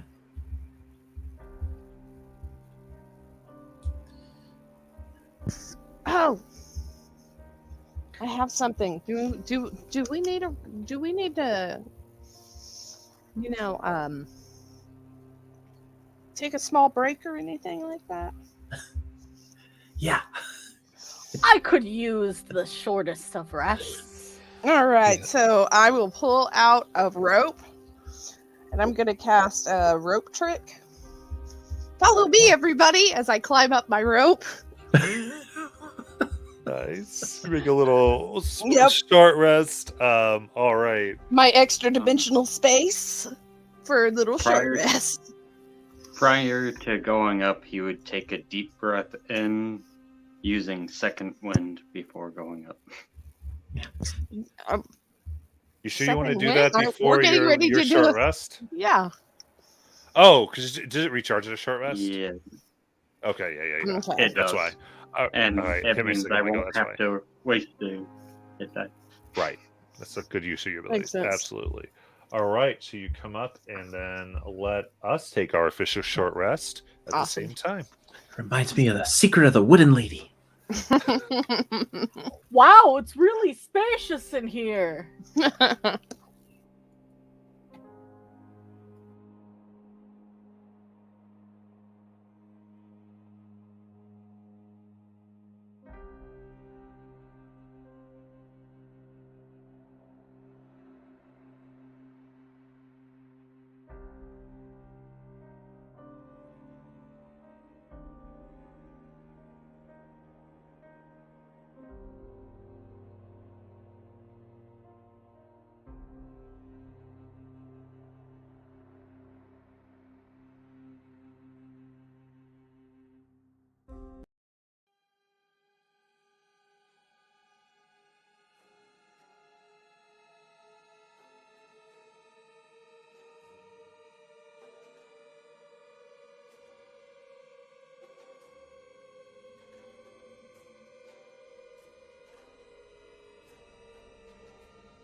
I'll come back. No.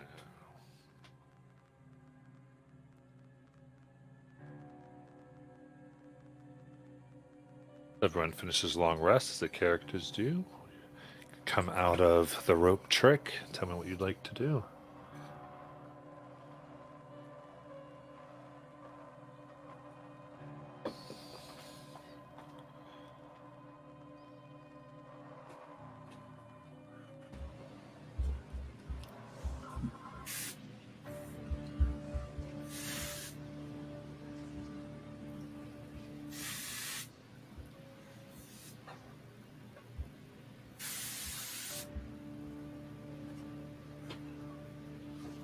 All right, looks like we're back. Having completed your short rest, and Silverwing having attuned to the flame tongue longsword. What would you like to do?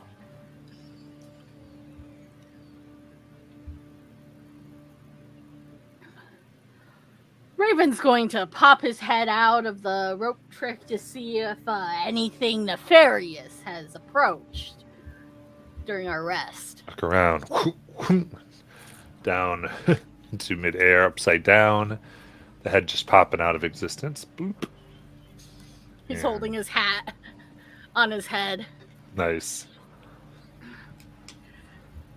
And everything seems like it was. And you went in. The coast looks clear. We may proceed. Awesome. Well, are we heading to the downstairs again, or where are we going? You're in we the go pool. Should we go to the basement or should we go upstairs? I say the basement. Always the basement. Always the basement. Nothing That's ever safe. goes wrong in the basement. That's right. where that's where everyone keeps their torture implements. Do they? Yeah. So you've known a lot of In people with torture The elements? dungeon. Okay. I guess we're gonna go back through the way The we accommodations are lovely this time of year. All right. You move your way through the rooms. As you get to the stairwell, there's a loud bang. Come from upstairs. came. Just like the clue of the tapping heels. I guess means we should go upstairs instead of downstairs. Why to you. go towards the sound? Because that's what you do in horror movies. You always go upstairs or downstairs with no exit in sight.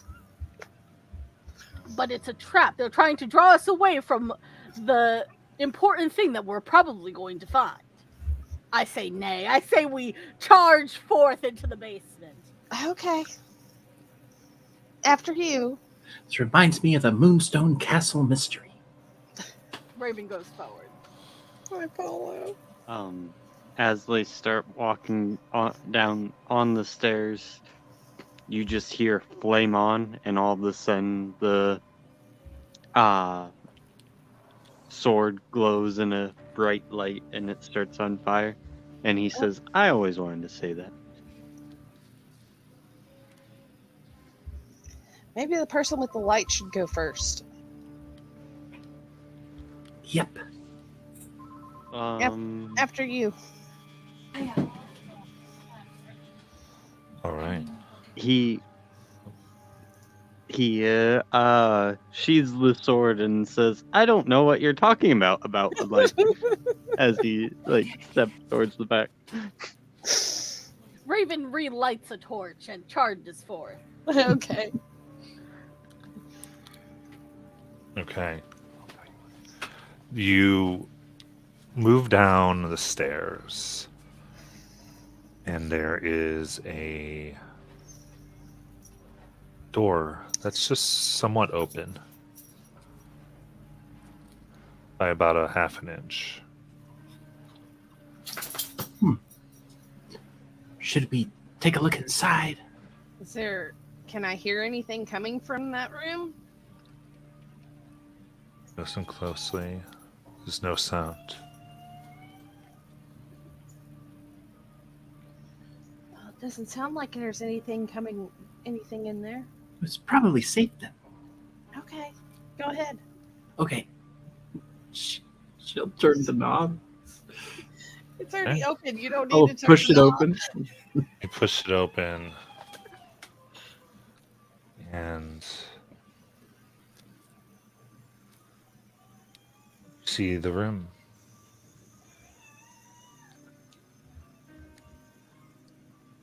Anything in here? There's a room. In here, as would be good, we're going to have you enter. You enter the room, and suddenly the door slams shut. You look quickly, and there's a locking mechanism with a 4-digit code that blocks the way. A green, noxious gas begins to fill the room. And then you hear something. Nope. Mm-mm. Nope. The giggle from the other side of the door continues, and then you hear small footsteps rush away. In the room, you see a half-made flesh golem lying on an operating table. It is missing only hands, feet, and a brain. A large mechanism with a crank and coil sits behind it with rods connected to each of the golem's temples. To the left of the golem are 3 large buckets holding many feet, hands, and brains. Some rusty operating tools and a needle and thread sit on the table next to it. To the right of the golem sits a desk with a waxed scrap of paper that looks to be a diagram of a humanoid body. There's notes scribbled all over it. What do the notes say? Moment here. The notes are coming to you in the Discord. You can read them aloud as you get them here.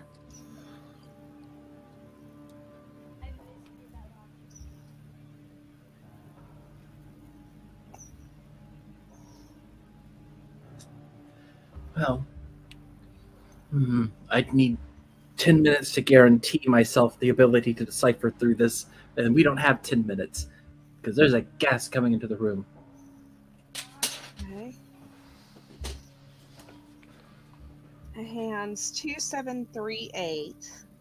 Feet 312 624. Oh, there's question marks at the end of these. Okay, so 312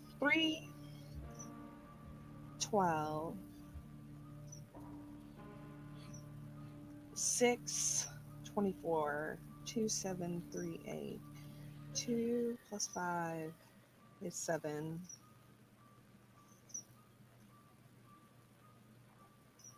Minus 4 is 3. Plus 4, or plus 5 is 8. Minus 4. Yeah. 2 plus 2 and 7 is 5. 2 plus 7, or 2 minus 7, 7 minus 2 is 5, right? 7 minus 2 is 5, yes. Yeah. So 7 minus 4 is 3.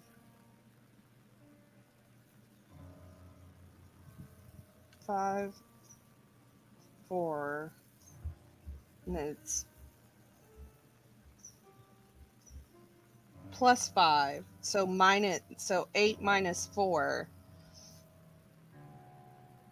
It might, if I'm doing this, if I'm thinking of this correctly, because these are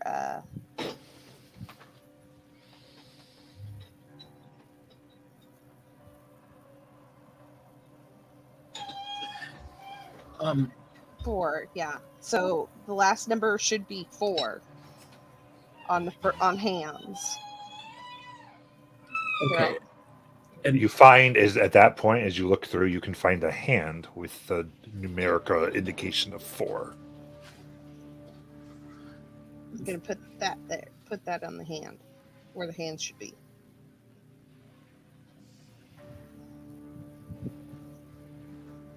And the, Anybody want to do feet or brain?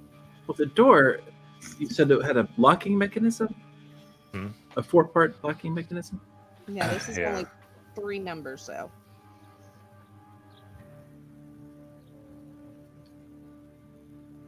So, in other words, the lock is next to the door? The lock is on the door. Okay. Then I'll go ahead and use a bonus action to do a knock and try to fix one of them.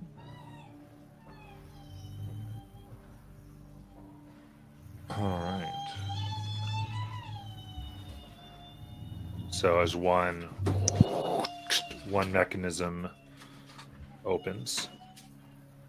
Ah, so that worked. So yeah, I could do this in like 18 seconds, guys. Okay. Unless we want to try to solve it.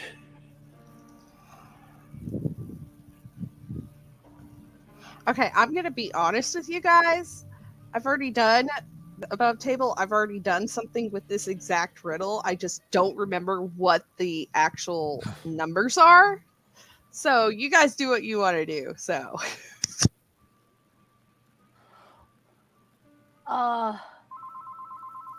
Numbers are hard. There's a reason why Raven just steals and doesn't count them.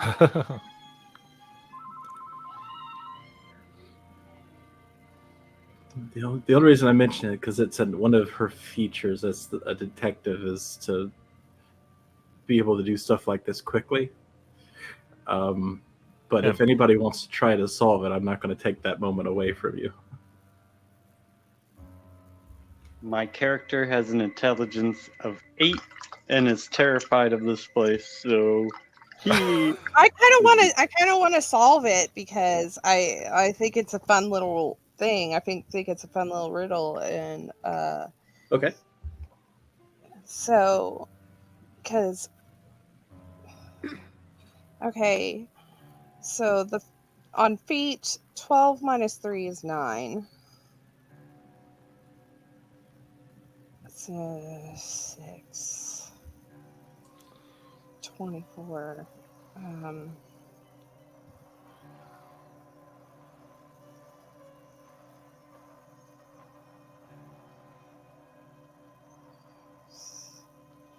12, 3 and 6, 3 and 3 is 6.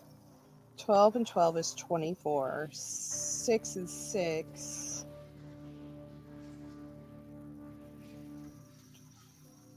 No, 3, yeah. 3, 12, 6, 24. And I think the last one for feet is 12. Okay, searching around, you do find feet that are denoted as 12. Okay. If anybody wants to help me on this, that'd be fantastic. 8 and 16. 8 plus 8 is 16.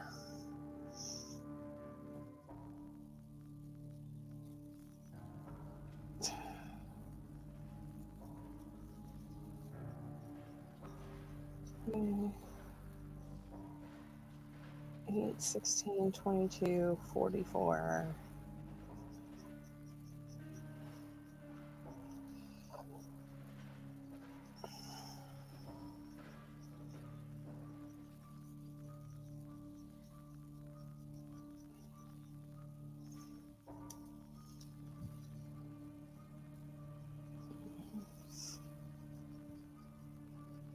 Can anybody think of anything on the brain?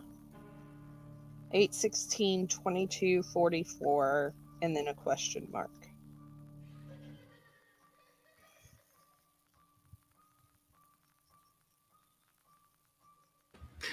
Well, I mean, like I said, with Nancy, part of her class is just quickly solving this type of puzzle.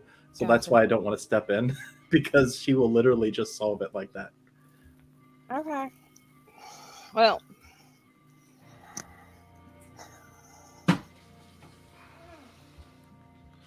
If you want, I can give a clue to help simulate Nancy's Sure. stuff. If you There you want, if you would like that, Courtney. yeah, that would work. That'd help a lot. Okay. So the first with the 8 to the 16 is times 2. Mm-hmm.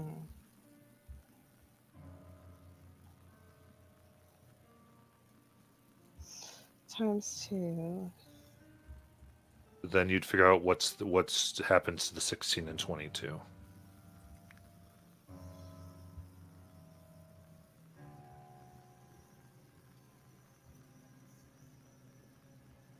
That'd be a.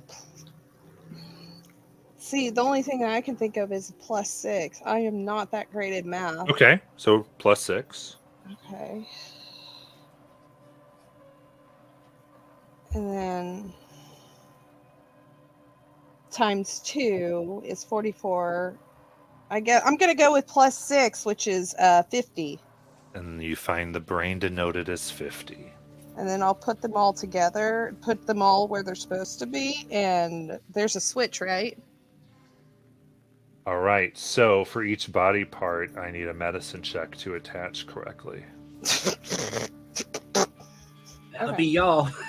Y'all are wisdom. Wait, is that wisdom or is that intelligence? Wisdom's intelligence. So medicine's intelligence. Medicine's intelligence. No, Is it's wisdom. wisdom. Yeah, medicine is wisdom. I'm sorry. Then I need an intelligence medicine check. Intelligence medicine check. Okay. That's worse for me. I can help with that. Okay. I will. Can Nancy? Can Jackie roll this for? And Well, I help. Yeah, I don't you found know. the pieces. Someone else can attach them. Like you're Yeah. like even though like Here, put those you're together. saying things, all of you are doing this together, right? Yeah. So whoever wants to do this. All is right. totally fine. I'm Do sifting through these clues and see what I get. Oh, nice. That is a 24. Success. First one's attached. Oh, that Next was the one. first one. Next one. Yep. Yeah, next We one. need 3 of these. Go ahead, Raven. All right. Somebody. I can. You want me to do it? I have a +1 to Oh, intelligence. Yeah. I could try. Am I the only smart person here? Pretty much. All right. There you go. So do I roll 3 times with advantage? Is that how this works? Right. So you test the first one, so now you would make your second roll. Since she's helping, well, so I feel like she saw. I don't know. If you want advantage, you can have it, I suppose. But like, I feel like she helped get the pieces, and you're attaching them as she's doing this. Well, I would say this then. While she was getting all the pieces together, we can say Nancy was rummaging through the materials, which gives her the minutes necessary to get advantage. Perfect. On rolling Done. clues. You got it. That works. All right. Nat 20 on that one. Nice. Then the next piece, you had the hands attached. Now you've got the feet attached. Now you need to attach the brain. That's a 24. All right. It's all in there. Oh, nice. And there was a switch.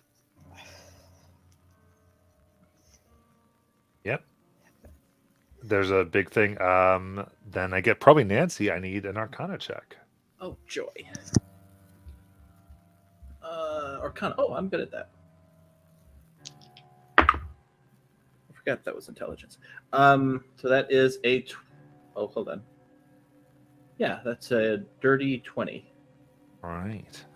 Then you can find there's a not so much a switch, but there's a crank that you can start to go that you think will make the magical electricity.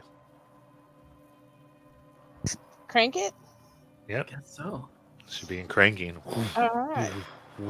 As the air energizes, you feel static energy tingle around the room. The now completed golem begins to move. It awakens straight away, sniffing the air.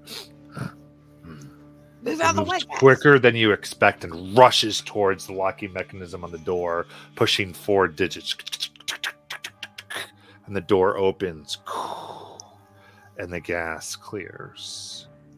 The golem lumbers out of the door and up the stairs, reaching the stairwell waiting room. Ugh. You follow it up, Yeah. and Yeah. it sits on the cushioned sitting couch with a confused look on its face. So where are we in relation to the tea room? This would be in the tea room. Oh, well, I've got the doll right here, everybody. Maybe Why they're don't waiting you- for their friend. Maybe, yeah, put it across from the pour some tea. All right. So Nancy will place down the doll and sit her down and make sure she's nice and happy there, and kind of step back to see what happens. Put it down. Nothing occurs. Maybe we should just leave it be. Yes. What about? Can I do an insight on the golem? See if it's waiting for something, or if something's bothering it. It seems. Do an insight. That's a dirty 20. Dirty 20. There does seem to be something missing. Like it's expecting something, but you're not sure what that is. Tea, guys, tea. We need to get the tea kettle. Where's the tea kettle? Did we find a kitchen? Was there any in the kitchen? Like a tea No, kettle? there wasn't. There wasn't a. I mean, there was a kettle, yeah. But nothing that looked like a tea set kettle. Like Right. just a. Okay. Maybe we need to look around. Yeah.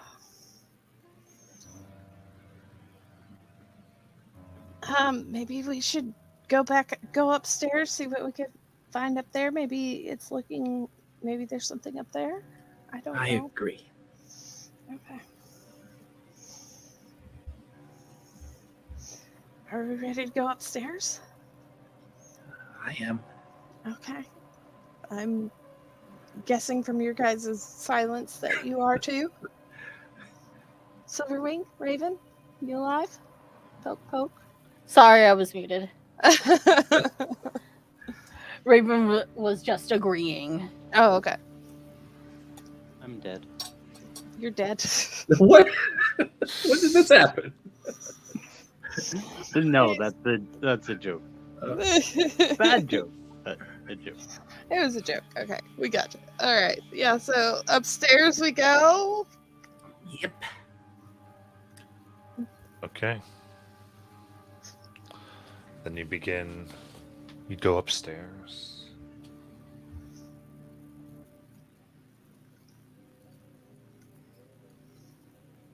And now you come up, and there is a soft green glow that belies this hallway.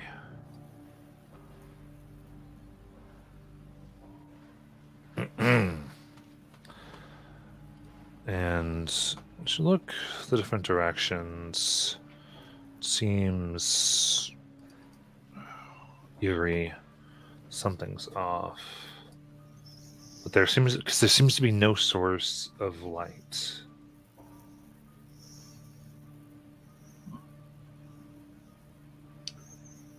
Is the sword still on?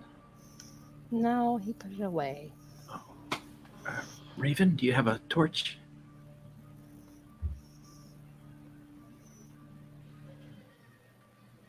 I mean, Yeah. like I I said, do there's have there's that. the soft light here, like I said. Yeah.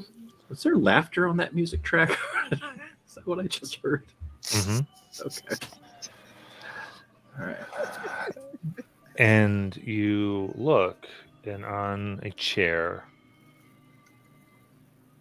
you see a purple dressed doll.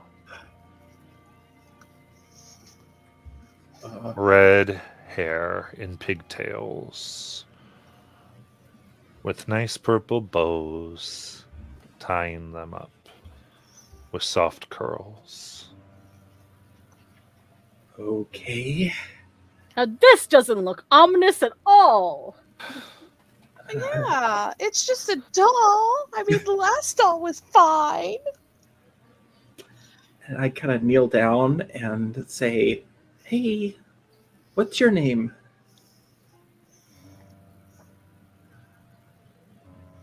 There's no answer. Okay. I don't know if that's good or bad. Are you gonna pick it up this time? Sure. I'll pick it up. I mean, maybe it needs to get onto the tea room, right? Maybe that's one of the people they're waiting for. Oh, maybe. Maybe we have to find all the guests. All the guests, yes. Did that tea room look anything like the dining room in terms of number of seats? It's different. Okay. All right. So we'll take her downstairs, and I guess we'll keep looking around for now. So you take her downstairs right now? Oh, no. We'll just pick her up for now. I think we're Pick still her up, looking yeah. around. Okay. Any other doors? Yeah, seems to be a hallway here.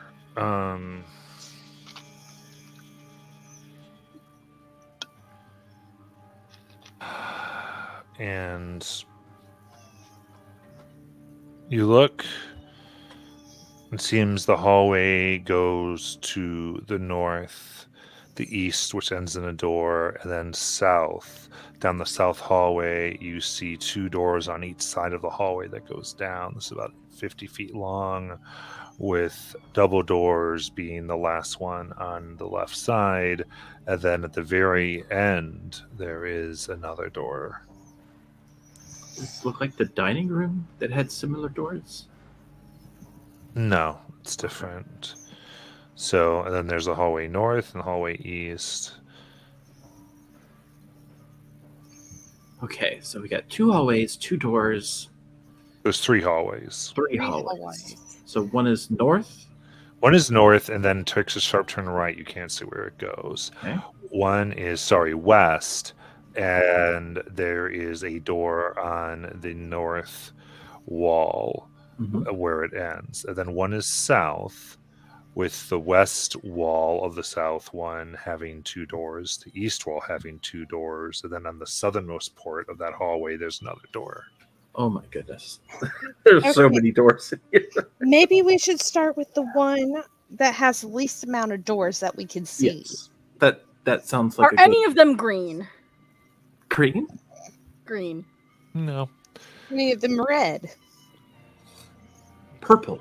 Nope. They're all like brown doors. Brown doors. Okay, so no, like I see dead people doors in here. Okay, cool. I was wondering if any Also, if it matched was your dress. green, Nancy, boom, the right for that. doll vibrates. Okay, the And dolls you vibrating. hear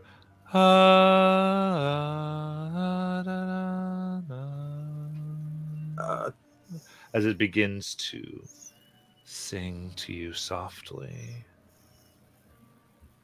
I need sorry. I need everyone to make a wisdom saving throw. Maybe we should have taken this back downstairs.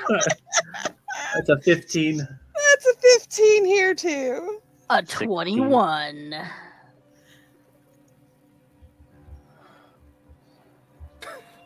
Silverwing? 16. 16. Okay. Nothing seems to happen. Then the doll moves quickly. What? And one hand comes up, and you see there's these sharp carved porcelain claws that rake across your chest. Ow. And we'll see if it hits real quick. Okay, here we go. That is a 23 to hit. Oh god, yeah, that'll do it. As it rakes across your chest for 7 slashing damage. Ow. As you look at it, the motionless face, shadow seems to creep over it. And it vanishes, and you hear echoing through the hallway. Which direction? You can't tell. Can I try a perception? It's so, I would say it's just not sure where it went. Okay, so you know what I say we do, guys? I'll say with your passive, you feel like it's an effect meant to come from every direction. Okay. Ominous. Got it. You know what, guys? I think we should say fuck it. Screw Count you, our screw the time. DM, we're done.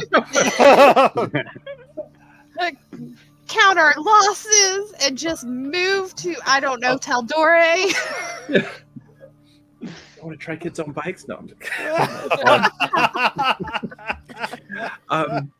Okay, so we don't know which way this thing went, but this doll, clearly it's- something triggered it because dolls can't come alive. There's a logical explanation for this. Yeah, super logical. And like it's possessed, Nancy. By batteries. What are batteries?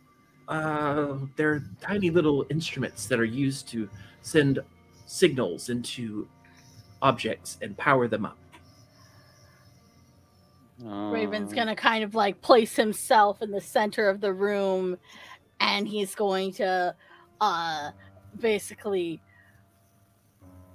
speak out into like the darkness of the room and be like, "Come and hit me with what you got, doll." What are you doing? Flame on? And I'm gonna basically patient defense. Yeah, but we can't do that. That's why I'm calling out to it. Silvering's going to say You couldn't flame hit on. me. You couldn't hit your way out of a paper bag. Oh, why are you egging it on? Directionless. Find me and we'll play. Oh, No. So you want to play hide and seek? No. Well, I'll have you know, I am a master. Stop! Is there a closet? There's many doors. Where do you want to go? I'm gonna open the third door I pass. 1 door, 2 door, 3 door. Open. Should go south. 1, 2, 3. That would be on the west. Second door on the west. And Are the rest of us just standing in that room going, what the fuck? I mean, is you were in happening?" the hallway. I don't know what's going on. Okay, so all right. Silvering would be spinning around with the flaming sword. All right. As you enter what looks like to be an old washroom, you first notice the bloodied towel hanging from the towel rack. A wash tub sits along the northern wall of the room. Then you notice it. A naked body lies within the room. Otherwise empty tub. Blood gushing from the women's wrists. I want to try a blood print. It's a spell. Okay. Okay. I probably should have said it was a spell. I thought you were going to stick your hand in the blood and then make a print on the wall.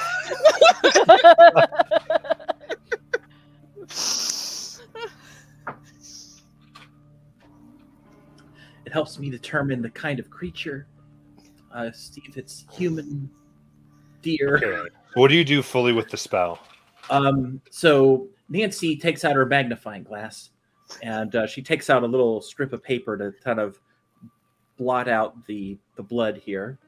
And it has to be, I think, well, I guess it doesn't have to be wet blood, but if it was wet blood, it would reform into a pattern of crimson blotches. The blood print is unique to a particular creature, to who it belongs, and I can determine the creature's kind. In other words, what is the creature? By looking at its shape. The print can be preserved by pressing a sheet of paper against it, which I'm doing, and if I use it twice, it's possible to match samples of blood originating from the same creature. So if we ever come across another blood type, I can determine whether it's the same creature or not. Excellent. I never So- get to use this spell, and I saw blood, so. Absolutely. You run up and use the blood print, and you press it onto the paper here. And as you look, it forms into what almost looks like a portrait of the woman's face. And it screams, "Leave me to die!"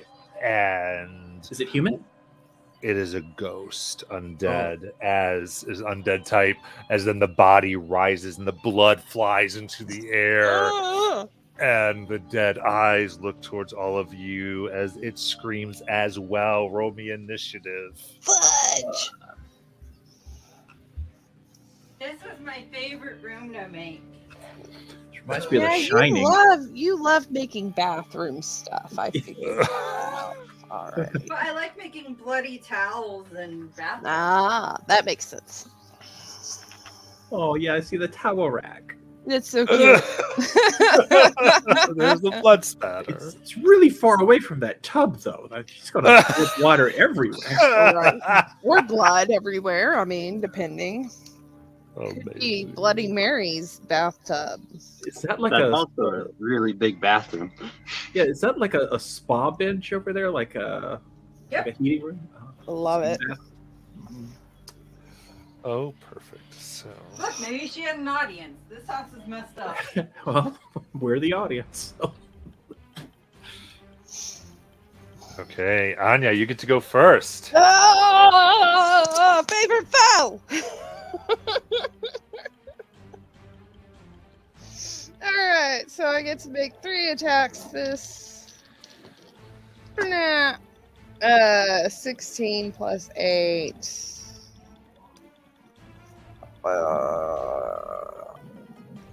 And that's good. Yeah, 24. Yeah. So blink. 6, 7, 8, 9, 10, 11. 11 piercing. Okay. It finds some purchase, but the ghostly form doesn't take physical damage the same way. And then it's what was that one? Was that your extra D8 as well? Oh no, you get that in your Oh. extra attack when you do the third. Yeah. Yeah. Next one. 9 plus 8, 17. Hits. Alright. So that is blink. So I get to reroll my. No, I don't. That was a 1. So 6, 7, 8, 9, 10. 10 piercing. Nice. And then the last one. 15 plus 8, 23. That hits. And that's just a regular D8. So 6. Okay. Well, you get extra D8 on it, don't you? The third one? No, it just it just grants me this is so I think it's a full attack. You get an extra D8 on it. oh dealing okay. So you're 6 and roll your regular damage. I can so 6 and then 7, 8, 9, 10. 10. Okay, 16. So 8 with the resistance. Okay, so you see the blood begins to fan out and swirl the room as you're causing it pain. Get it, whoever's next. And it screams, and this flesh begins to rip off of it, revealing the bloodied cuts. Looks like thousands of cuts moving across her body. And I need everyone to make a wisdom saving throw. 15.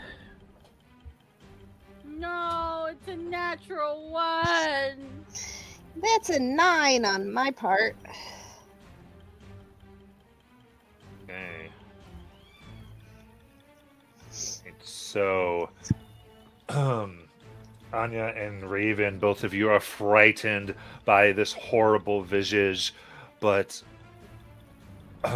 Raven, it gets into your head more. and more you feel like it gets down to your heart that begins beating faster.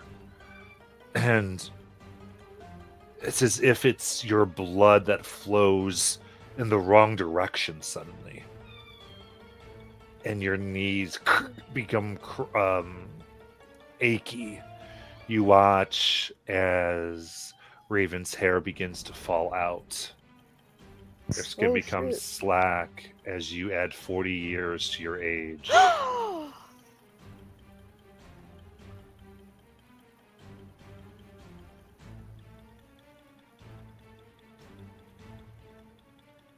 Raven is now like in his 60s. He's an Yeah. old man. Kind of crying. Ugh!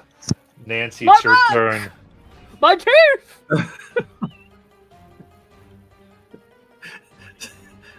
An interesting view of people in their 60s.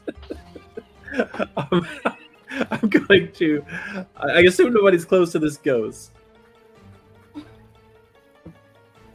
Not quite. I think Raven was the closest. All right. I will kind of back up a bit so I can take a shot. And I'll attempt a crossbow attack. Okay.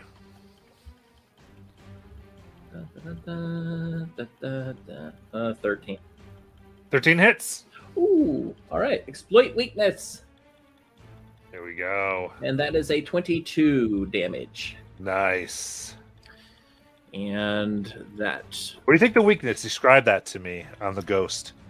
Well, I think it's the moment the arrow hits the apparition. It just kind of, or the bolt hits the ghost. It just sort of starts. I think the ghost starts blinking like a video game enemy when you damage it. It just like flashes Nice. really quickly. Okay, it's still up as something about that arrow took out a big portion of it. Raven. I will have you know, my mom is actually 60 and her back is like deadly, okay? I have to do Fair enough. everything. And she has lost teeth, okay? So, Raven cracking his back a bit, takes out his bow, is like, I may be old now, but I'm still spry enough to shoot you in the face!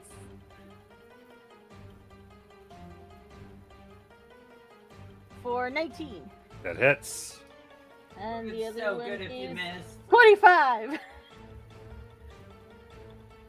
25. Is that damage? No, to hit. Okay, yeah, very good. So 7 plus 10. So 17 total. All right. With that, the blood materializes to make her entire form as it splashes onto the floor and then in a flash vanishes, leaving the room empty.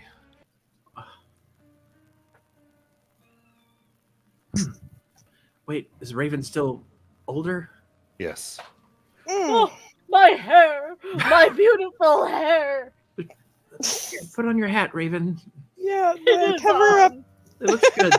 It looks fine. Just part it all over. Yeah, Nice way to say it. No. overcombs are just. mwah. Do you think the lady's still like a silver fox? Do Oh, I still yeah. have that kind of look to me? Absolutely. Yes. I'm sorry. I don't really know much about how. Yeah. No. Anyways, can we leave now?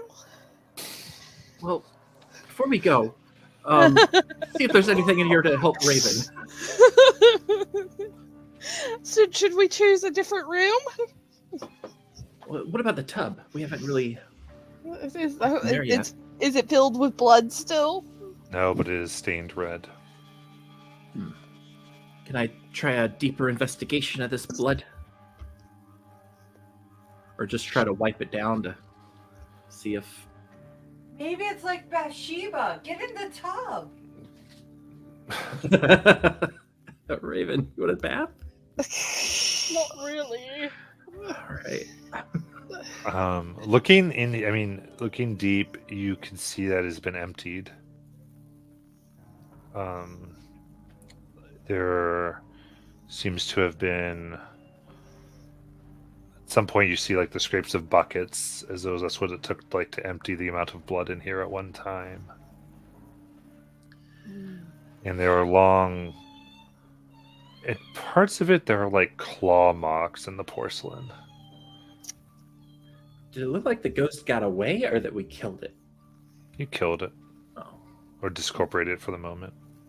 For the moment, gotcha. Maybe we should check. Is there anything like hanging in the towel, like in any of the corners? On the towel, there's a name that is monogrammed, Eleonora. Eleonora. Eleanor. You know what we might have to do? Call Bess and George. Burn down the house. Oh. Okay. You know, Eleonora just has this ring to it that just screams, this place is going to be haunted until it's destroyed. Well, there was that general, and there was a girl that was named Eleanor or something. Yep, it's haunted until this place is destroyed. Yeah, anybody ever hear of an atomic bomb? Yes. You know how to make one in a fly? No. Okay. Gosh. I could try to see if I can piece together the mystery, though. Okay, let's move on. All right. Well, then there's the hallway and other rooms. What do you want to do? So you went to the south Yeah. one room. We went to So the one with the one door. With, no, with the 4 doors. yeah, you were in the Oh. hallway with the 4 doors, and you went into the second door on your right. Oh, okay. Basically, then there is a door that's like capstone door at the end door. And then there's another one on the right. And then 2 across. Well, I guess we'll finish off this hallway then. Sure. Let's go to the closest door. Okay, that is the door at the end of the hallway.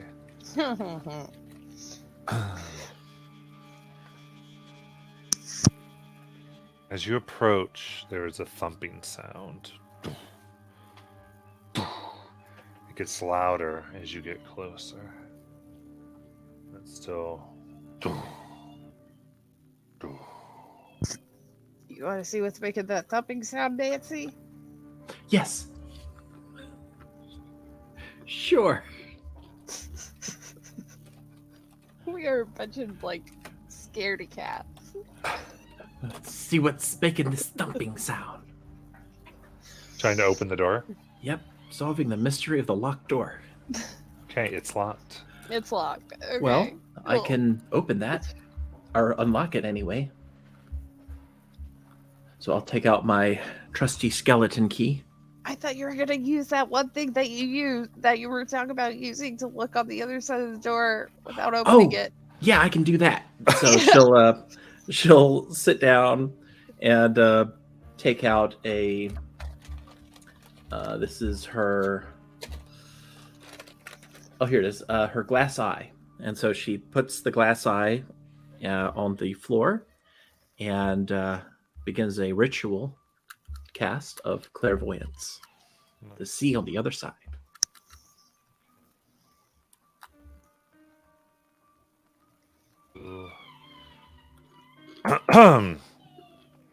Get vision of a small room with beds and washrooms, and there is a pale-skinned being in a butler's uniform that's old and bloodied.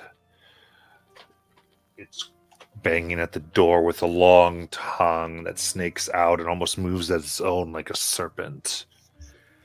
and is sniffing the door. On either side of it are two beings that are dressed in maid uniforms. Their mouths are a culmination of worms that just pour out as they look hungrily waiting for the door to open. Okay, I end the spell. Okay, so that was interesting. On the other side of this door, there is a long-tongued butler thing and two bug-faced maids, and they look really hungry, like they're waiting for this door to open. Okay, so we need to nope the fuck out of here.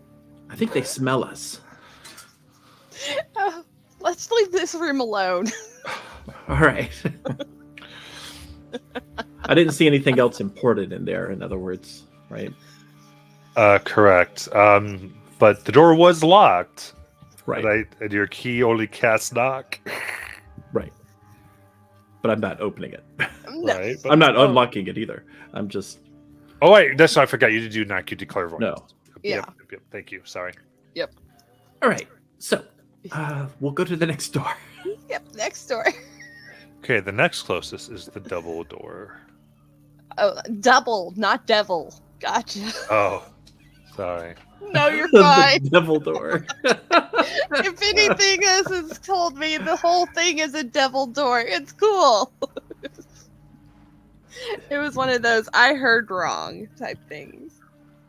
So, if we were to press our ears against the door, do we hear anything? No. Okay. Let's check to see if this is unlocked. Just the thumping from the other door. Ugh. It's Okay. unlocked.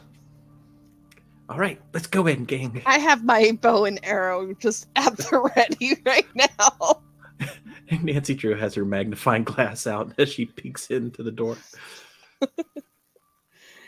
If anything moves in here, I'm immediately shooting it. Yeah, she goes on in. I'm right behind Nancy. How dark is it in here? There's the same glow that you've seen around this floor. The green glow that seems to come from everywhere. There seems to be an upstairs kitchen. You see a hot plate with a fire pit below it, though it doesn't look like it's been used in a millennia. And there seems to be a small treasure chest on the upper side of the room on the hot plate. A bench stands against the southern wall, and there's wooden cupboards that are fixed to the walls above, which typically head height on every side. There's pots, pans, knives, cups, dulled and tarnished from age. They hang from hooks below the cupboards.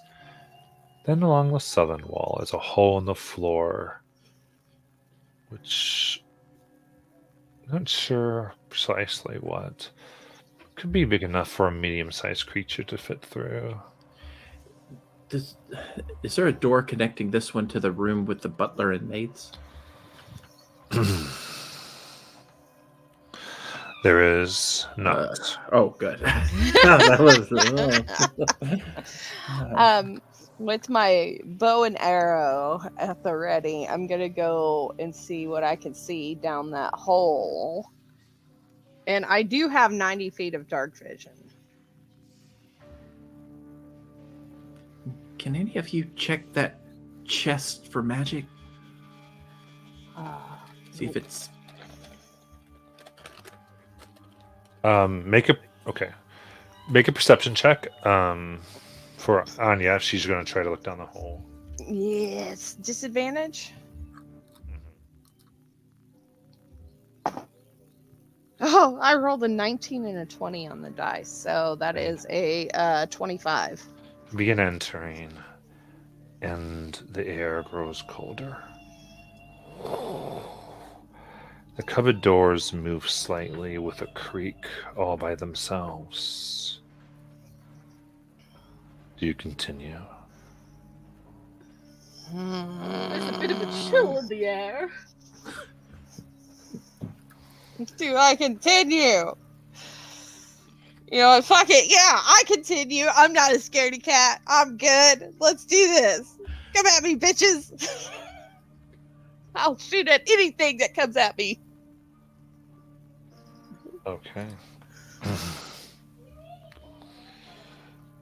You continue across the hallway. Slowly.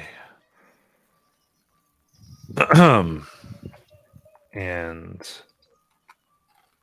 then the cupboard doors fly open. Pots, pans, and knives detach, fleeing themselves at you. Please roll initiative. Wait, where are we all right now? I think you were at the door, and then she crossed into the room. Okay, so she's off in another room then. Not another room. Oh, The room I'm you were in all looking the room at. that we were do I get a shot off at least? Good initiative. I had... Oh, so this is the room I had already entered then. Right, this is the room you're all looking at, yes. That's what I was confused by. I thought she was going off into another room from that No, room. no. No. Sorry. Okay. And I rolled a nat 1 on my initiative. All right. All right, just need Nancy Drew's initiative. For the record, Matt. That one. She was holding an arrow. Oh, okay, thank you. Gotcha. Yeah. Yeah, go ahead and make your attack. What do you want to hit? The closest thing. The one that's going the fastest. I guess. Yes. The something that's coming at me the fastest. Okay, you want to try to hit a pan? Yeah. 14 plus 8. It's 20 something. Brain doesn't work. So that's, yeah. 3, 6 piercing. Okay. Ding! Hits the pan. Doesn't seem to do anything to the pan. Fuck! Okay.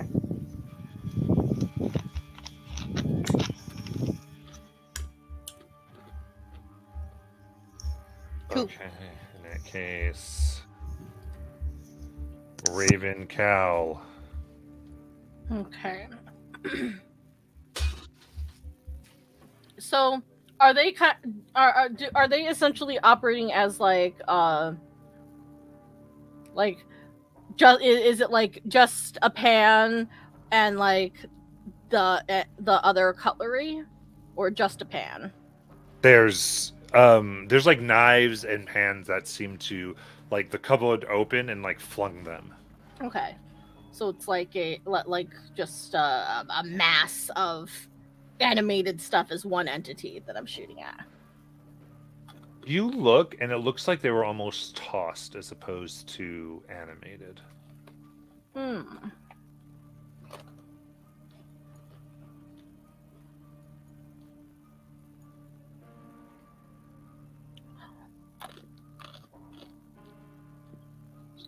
I think that Raven's going to pull out some darts and shoot them at the cupboard, like the open cupboard where it's open, into it, and see if because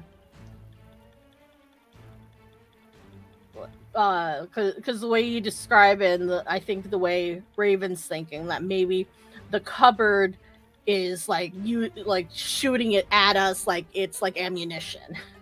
Okay. I found the right piece. Okay. Make your attack. First one is a 15, Okay, 15 hits. and the second one is a natural 20. Nice. So that's 9 plus 7 piercing. Okay. So one cupboard shatters by your arrow. And for your turn, so at the start, I do need a dex save.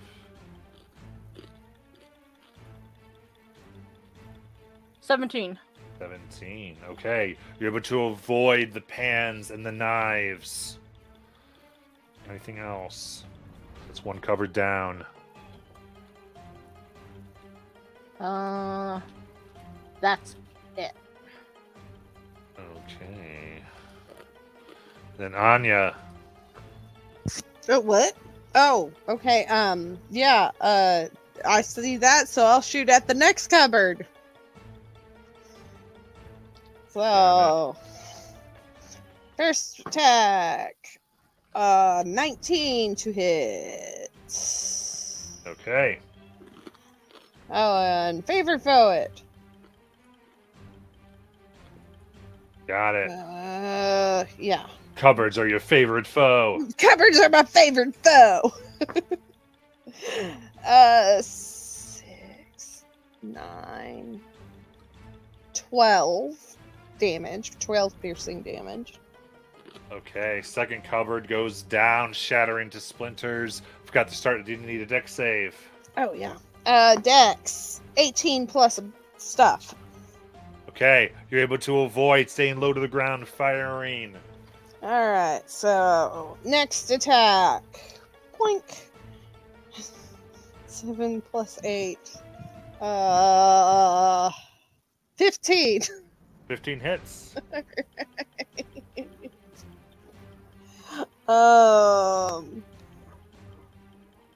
Yeah. Shit. Brain is not working. That is cocked because it landed on another dice. That is 8, 9, 10, 11. 11 damage. Piercing. Yes. Okay. Third cupboard down. Are there more cupboards? There's one more. There's one more. I got my last hit.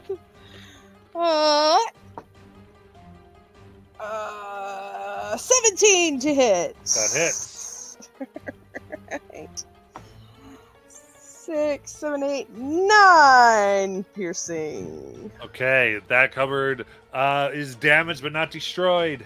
And that's all I got. Right, Silverwing, give me a deck save. Alright.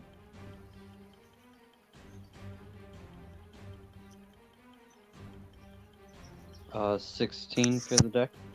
Okay, you're able to avoid the cutlery. And then he will go and try and enter the room and then get to the pan. Pan, or do you want the cupboard? Cupboards are what are bad. Oh, they're too far. Um, or- No, you can get there. Okay. Okay, he'll go to the cupboard then. Okay. And say flame on. And the long sword of the knights, and then he comes and swings at it. For a 15 to hit. That hits. Alright. For 4 slashing damage and 6 fire damage. Okay. The cupboard bursts into flames, and as the smoke and fire swirls around, you see a vague humanoid shape screaming as it shatters into pieces of glass that then vanish, and everything settles and becomes quiet. Mostly. Once more, as you look around, hopefully the danger having passed. And it looks like it might have. I'm gonna go investigate the chest. Got it.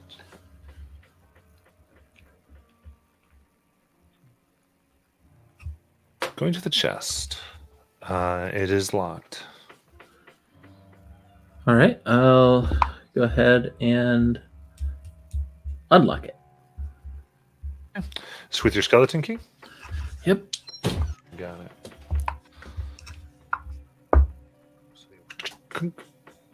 And you look within, and you see minted gold coins You're not familiar with the origin of minting, but there are 248 of them. Can I identify? Identify would be if they're magical. So But if you do ritually cast it, it comes up as nothing. nothing. Okay, so not magical. Right. Okay. So I will. I'll tell you what. I will. Yeah, I'll take a look at these coins and I'll use advantage to try and understand the lore behind these coins Sure. with my investigator hunch. So that is a 25. 25.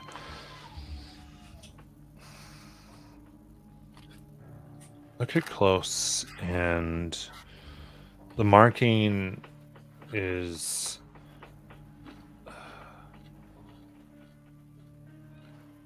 well, almost looks like a depiction of a rune, but would give the depiction of like a face, but almost featureless. Reminds you of the stories of the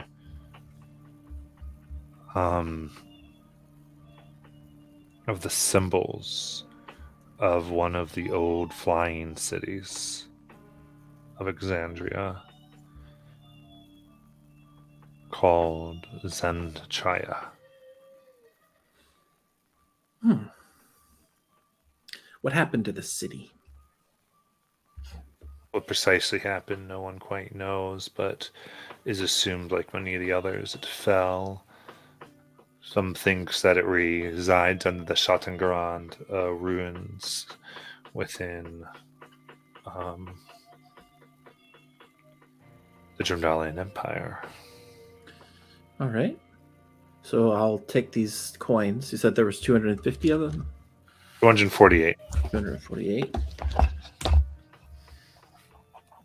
And I kind of go over that. I just am talking about it while I'm just putting these up to kind of pass along the information I know.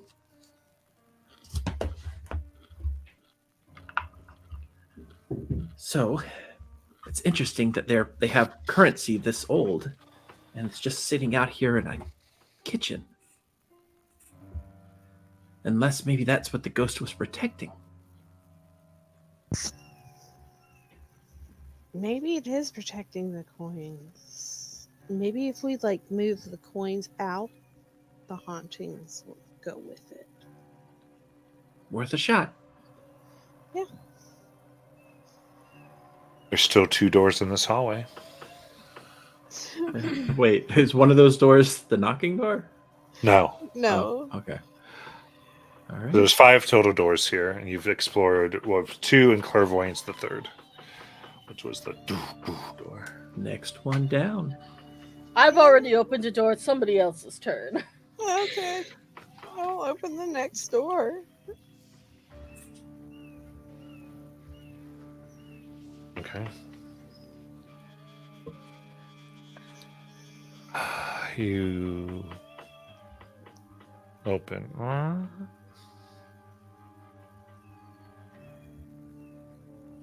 And you see what looks like a guest room. It's dusty. And roll a d20 for me.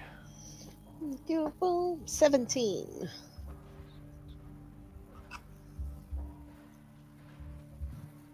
Other than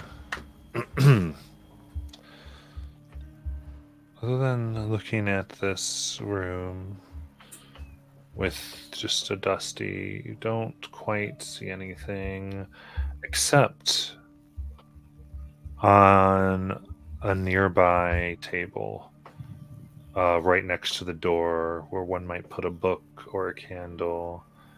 You see the red-haired doll. Oh, you. It turns its head slowly with an evil grin. And I think we can keep the initiative from before if that's okay. That's Hmm. fine. Raven, is there anything you want to do? Wait, was I? Are we Sorry, doing what? initiative? Are we doing initiative now? I asked if we could keep the same from last time. And actually, technically, what I would like to do, like for saying something, I would actually like to go to Nancy next. That's what I was asking. I Yes, didn't know if yes. It was because I was going to reset that. I was like, right, because I have said that before. Thank you for bringing it up. So we'll kind of keep it rolling so that everyone gets turns in these Gotcha. short combats. So Nancy. All right, Nancy will take out her trusty crossbow and attempt to shoot little Miss Dolly. Got it. And she rolls a 24. That hits. All right, going to exploit weakness here, and that will be 22 piercing. Nice. This hits. They're all pretty deep, but like it should shatter something this small, but there's no cracks. It does like take back like damage, but it stares clearly thicker than it appears. Okay. So, bonus action.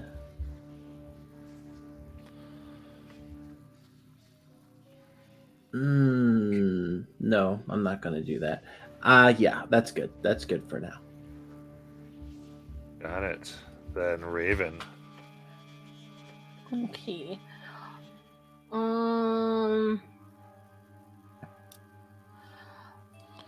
I'm going to take my 2 attacks, but I'm going to have one of them be sharpshooter.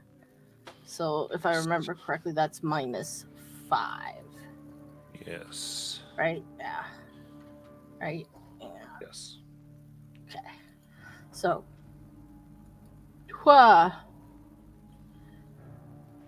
so one is 19. And then we'll do the second one. So that won't hit. It's 11 and -5. So Yep, that misses as it leaps up really quickly. so the one that hit does 5 piercing. Okay. You take a -5, but you also you add 10, I think it is. Yeah. To the damage. Yeah, to the damage.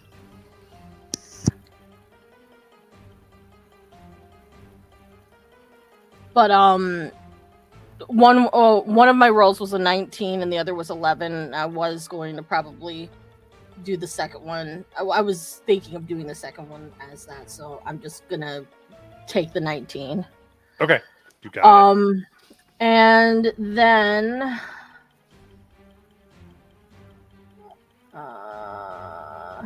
I just don't know if this is this says extra attack. I'm looking at my stunning strike version of an arrow attack.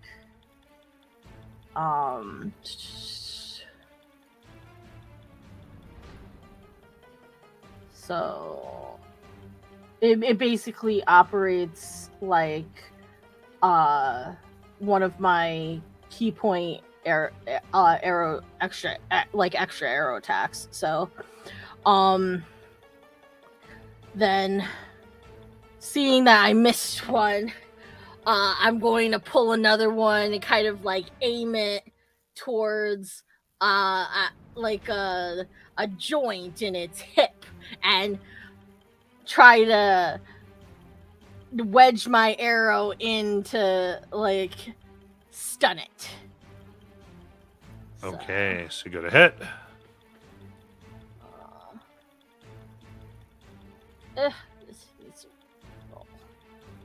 So that'll be a 24, but it has to make a con save. That's 5. It is stunned. Okay. All right, you hit it, and it like looks with the same smile as you see that it at the same time has pulled out a knife. But it cannot move. Anything else? That's it. Okay. Yeah, he spends its turn being stunned. Anya. Yeah, she is going to Hunter's Mark this bad boy. As a bonus action. Ouch. So 10. That. Or do you have advantage? Did you take advantage on it? Oh, I did not take advantage That's on done. that. Okay. Yeah, that's a lot better. 17 plus 8. That hits. Just mark it as D6. Ah.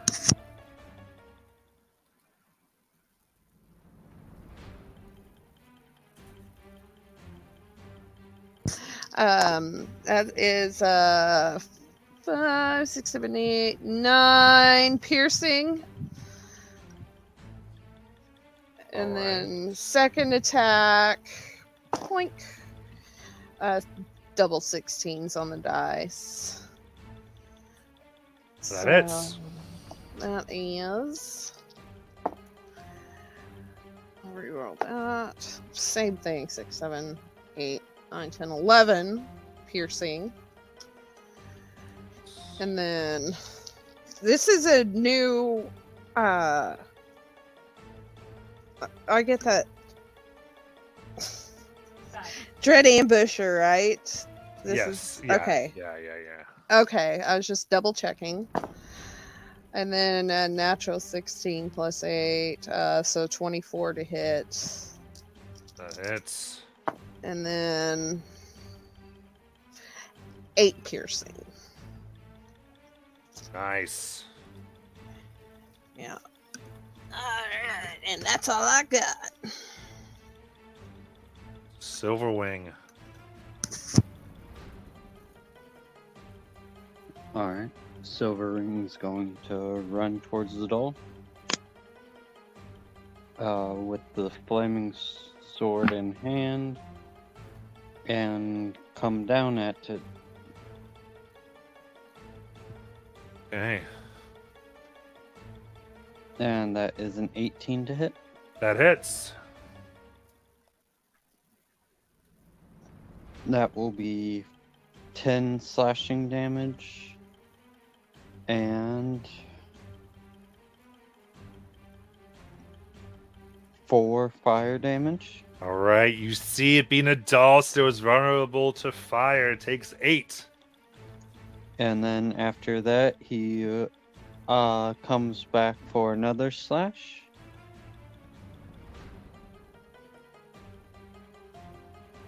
For 22 to hit.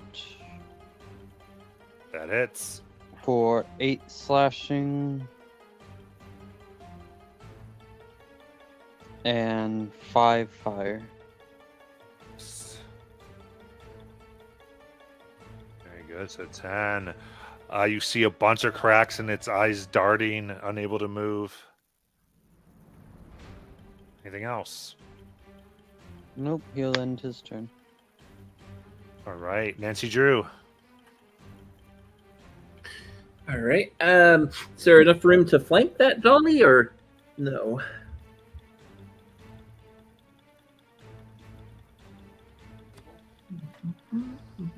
Yes. Looks like it. All right. So I will use rapier attack. Right.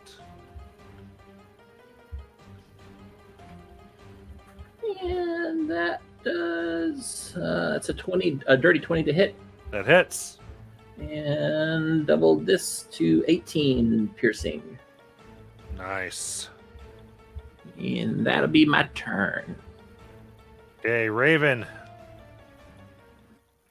Okie dokie. I'm gonna once again do some sharp shooting, and because I'll have advantage now. So the first one is 24 minus 5 is 19. That hits.